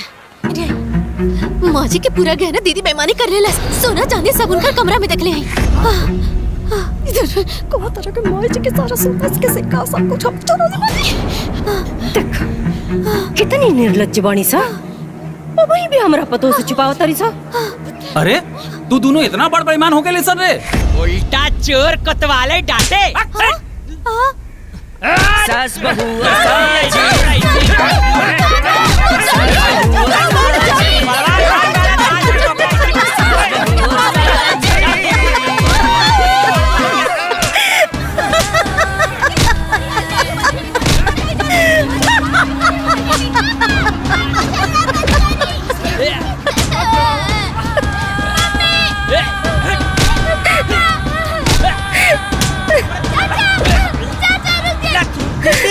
दीदी जीजा छोटकी बहन ए जीजा दीदी 2 दिन हो गई। अरे कोई बाहर निकाला हमके। अरे सुना था क्यों? मोटका छोटका कितना चिल्लाता रहा सरे? कितना चिल्लाला, बाकी तोहनी का आवाज बाहर जाए वाला नहीं खे। क्या बा? क्यों ना सुनी तोहनी का आवाज? क्या बोला था? कहने से बोला था? कहने से बोला था? क्या आवाज आवा था? छोटू मोटू सुन ला कुछ। क्या कर आवाज आवा था? ए भूत जी केने बारू सामने आवो ना, हम माफी मांगा तानी। तोहनी का हाल करे वाला हम ही हई। तोहनी के दीदी के सास का आत्मा। आत्मा जी, सासू माता जी गोर लगतानी। हमने बताई कैसे? हमने के ये में कौनो दोस्त नहीं के। अरे सारा दोस्त दीदी जीजा के बा। ओ लोगन की नियत में बेईमानी आइल बा। सही बोला था। दीदी के नियत में बेईमानी समाइल बा और तोहनी के नियत में रे कितना उल्टा सीधा बोलले बड़ा सा हमरा के। क्यों न सुनी तोहनी के आवाज? यही कमरा में बंद करके तोहनी के सड़ा दे। माता जी हमने घर छोड़ के चल जाए। चिल्ला, क्यों न बचाई तोहनी के? और चिल्ला, आवाज बाहर न जाए तोहनी के। अब हमनी के मुलाकात ऊपर होगी। ए माता जी चल गई नी का।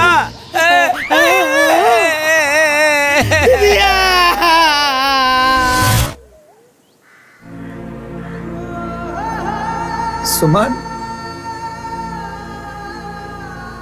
सुमन। हाँ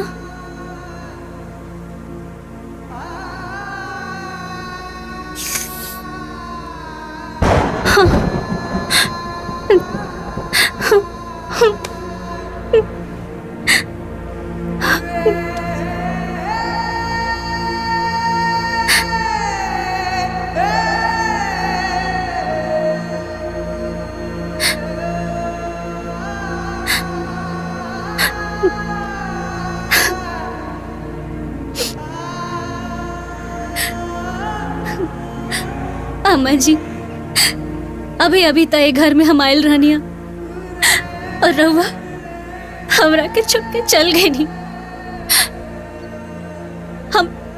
हमरा और बहू होके के फर्ज भी ना निभा पाऊनी। फर्ज भी ना निभा पाऊनी। सुमन, हमरा तो लागत है कि माई बस हमनी के बियाह खातिर रुकल रही। बियाह भइल। ए पगला, रोते रहबे का रे? अरे तोर बड़की माई के साथ इतने दिन तक भगवान के किताब में लिखल रहल हरे। मत रो, चुप हो जा, मन छोट मत कर, अधीर मत होखा। कल 10 गाटर है, कुल टहने लोग के करे के है। अब मन मजबूत कर और करे के तैयारी कर। हाँ, ए सूर्य प्रकाश, हे हो देखो, हाँ। कल कौनो टाइम ना मिली, सब जितना खरीदारी करे के है ना आजे कइला, फुर्सत ना पाइवा कल। आ जा बाजारे। ठीक बा फूफा। हाँ, बाकी वो हमनी के का खरीदब का ना, तू चला ना हमारे साथे। चला ए बबुआ, हाँ, तू लोग रोहिया मत बटवा, रोहिया मत।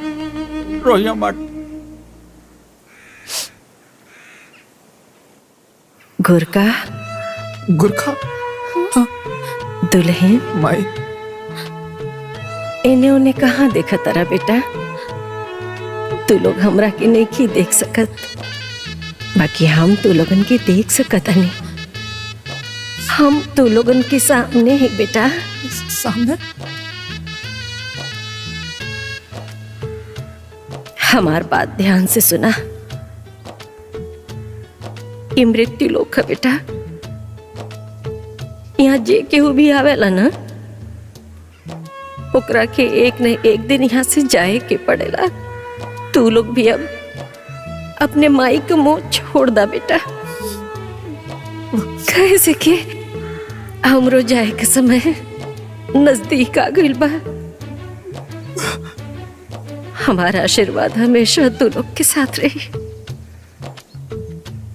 तू दोनों जाने अपन ख्याल रखिया। और एक बात ध्यान से सुना कि अगर हमरा पतोह के परेशान कैला ना, हम फिर वापस आए और फिर तोरा गाले पर थप्पड़ लगाई। बुझाई ना?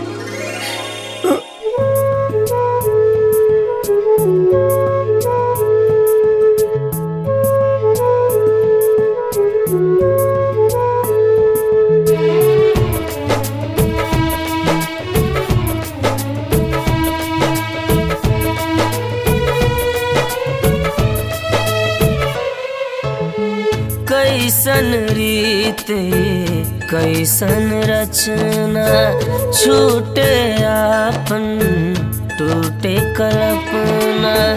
माया मोह सगे संबंधी, माया मोह सगे संबंधी, सब हो जाला रे बेगाना। खेल खत्म हो जाए जहिया है जाना रे जाना। खेल खत्म हो जाए जहिया है जाना रे जाना।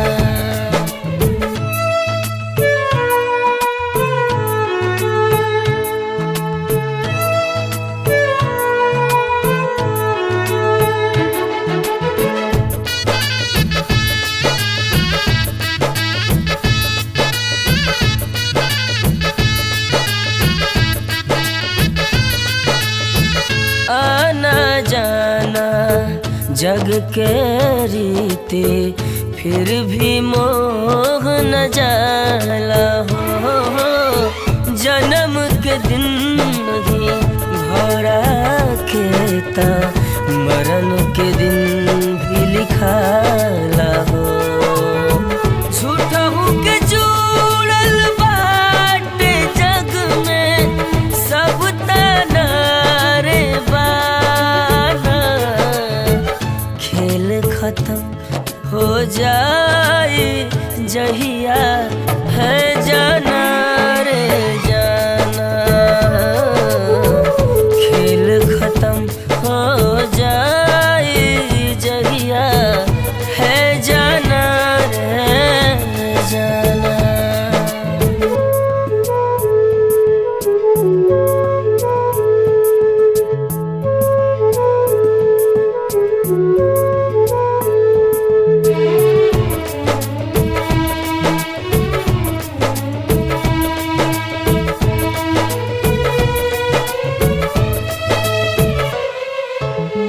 बड़ा रे सतावे बड़ा रे रुवावे, अंत समय हो विदाई के, छोड़े वाला छोड़ के जाए अपना जन के रुवाई के।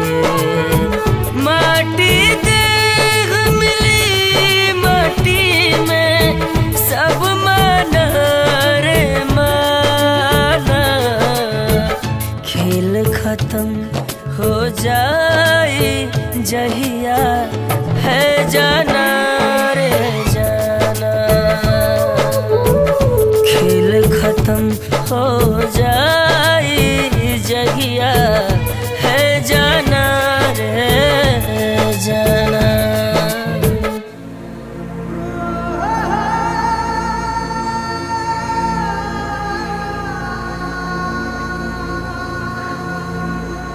बबुआ ये अंतिम खाना है तोहरे तरफ से तोहार बड़की माई के।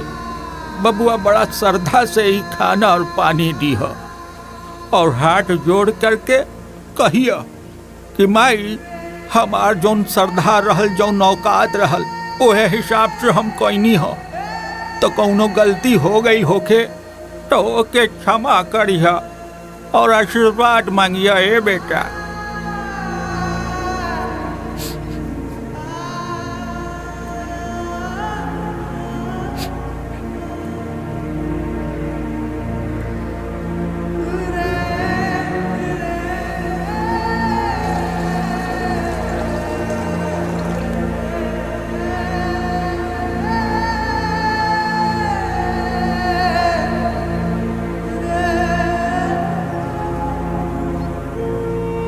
हे माई, आज हमरा तरफ से तोहार अंतिम खाना बा। हमरा जितना शक्ति रहल हम कईनी, अगर हमरा तरफ से कोनो गलती भइल तो हमरा के माफ करिया और तू जहां कहीं भी बाड़ू हमरा ऊपर अपन आशीर्वाद बनाए रखिया।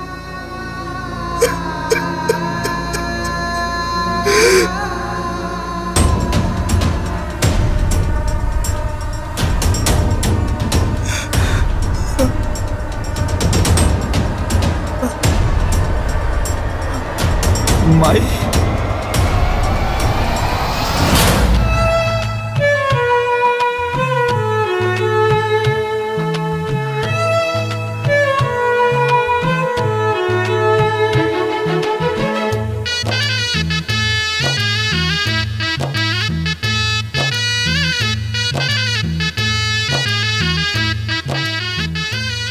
जादू करनी हिया, जादू टोना से के आइल बिया, सारा खेला उहे खेलतिया।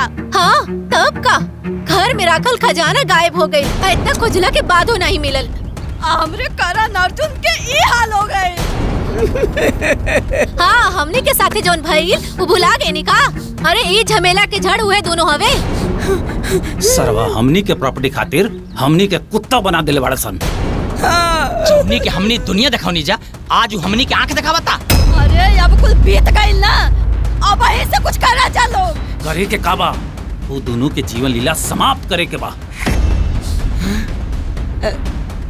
टुकड़ा टुकड़ा काट के एहिचा घर में दफन कर दे, केहू के भनक तक न लागे। देखो शिव, आराम से देख देख देख, देख क्या देख।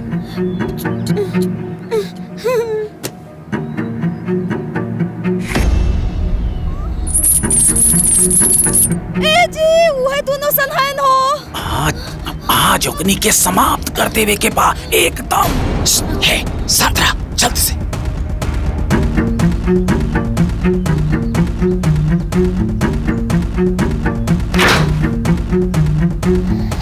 हिला रस्सी। जैसे वो छोटकी अंदर आई फटाक से रस्सी गाले में डाल के दोनों हाथ से कस के झूल जाए के बा, जब तक कि प्राण न निकल जाए। ठीक बा।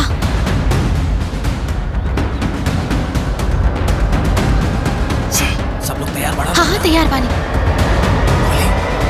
खोले।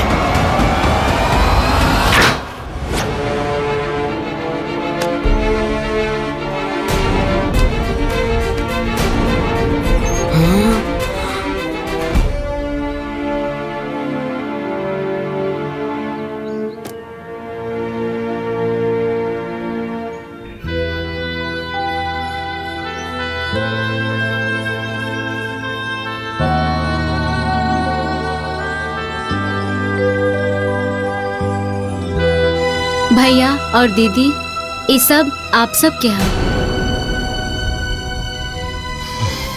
अम्मा जी के सब गहना गुड़िया सोना चांदी के सिक्का आज भी वही तरह सुरक्षित बा। रवा सब चाही ता गिन सकत बानी। ये सब माई के जमीन के कागज बा। ई 3 महीना पहले माई रोडवेज के पास है एक जमीन खरीद ले रही तोहरा लोगन के नाम से। शायद ये बात तोहरा लोगन की जानकारी में नहीं है। ई उहे कागज बा।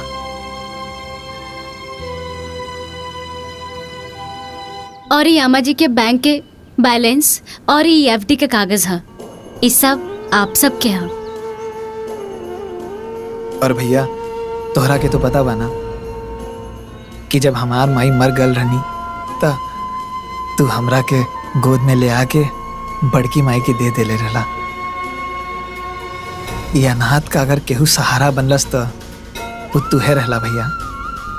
और मजला भैया तो हमरा के कब्बो खुद से दूर ना कैली।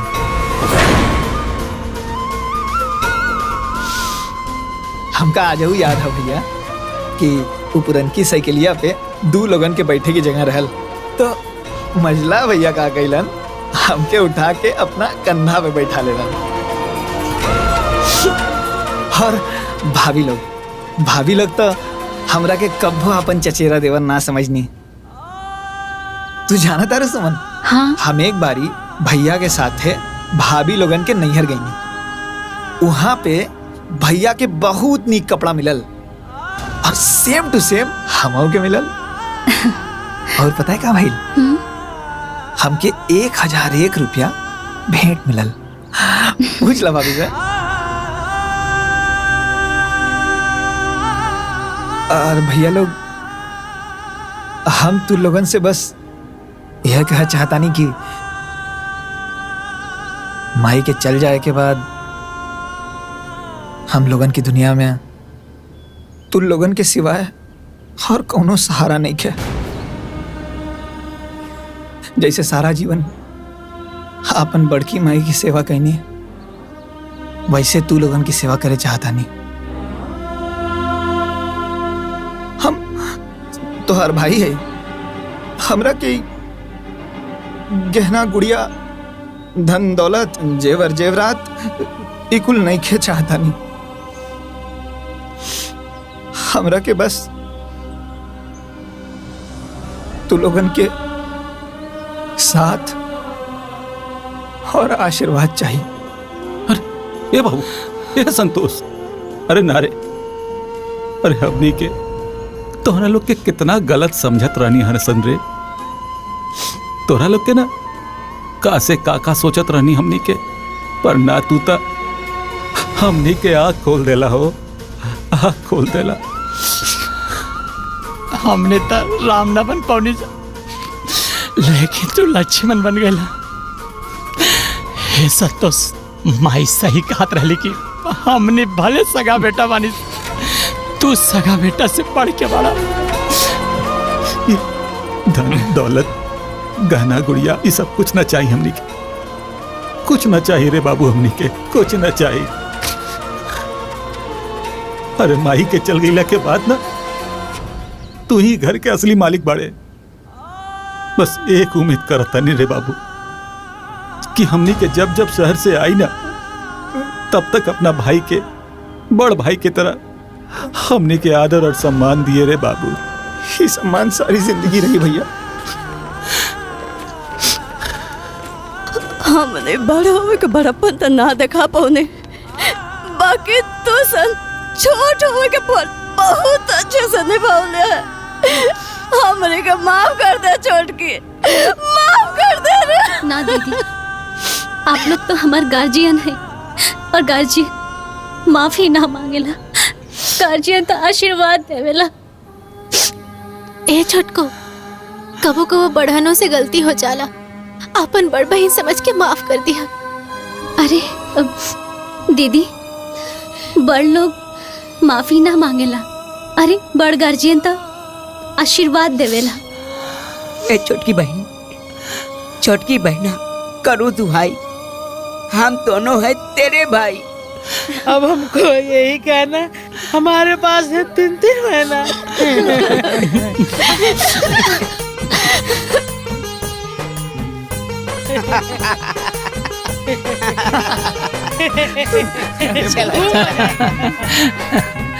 तब भैया अब कब आई लोग? अरे जब बुलाईबा लोग तब आ जाई। सही बात बा देवर जी, तोहनी सब बोलेबा तबे नु आए। अरे दीदी, एमे बुलावे के का बात बा, रवा लोग इनके आपन घर है, जब मन तब चलाई, हमनी के सेवा खातिर तैयार बानी जा। अच्छा तो ठीक बात है, जल्दी से खुशखबरी दा, देखा हमने कैसे भागल आइन सब। तब तो हमारा अड्डा यही बनेगा। सब्जी पूरी रच चलेगा। अच्छा चले कि अब लेट होता है। अच्छा प्रणाम भैया। अच्छा दीदी, जोर लागता है।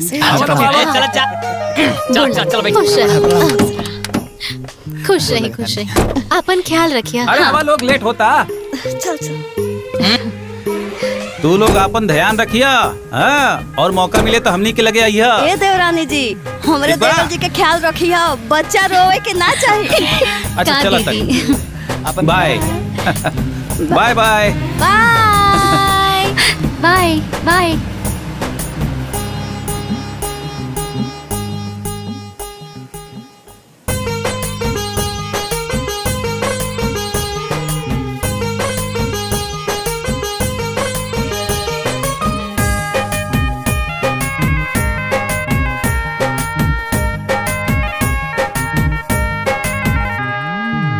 जुड़ा जुड़ा पिया रे सिनुर टिकुलिया, रौरा चरण में चढ़ाई। जुड़ा जुड़ा पिया रे सिनुर टिकुलिया, रौरा चरण में चढ़ाई।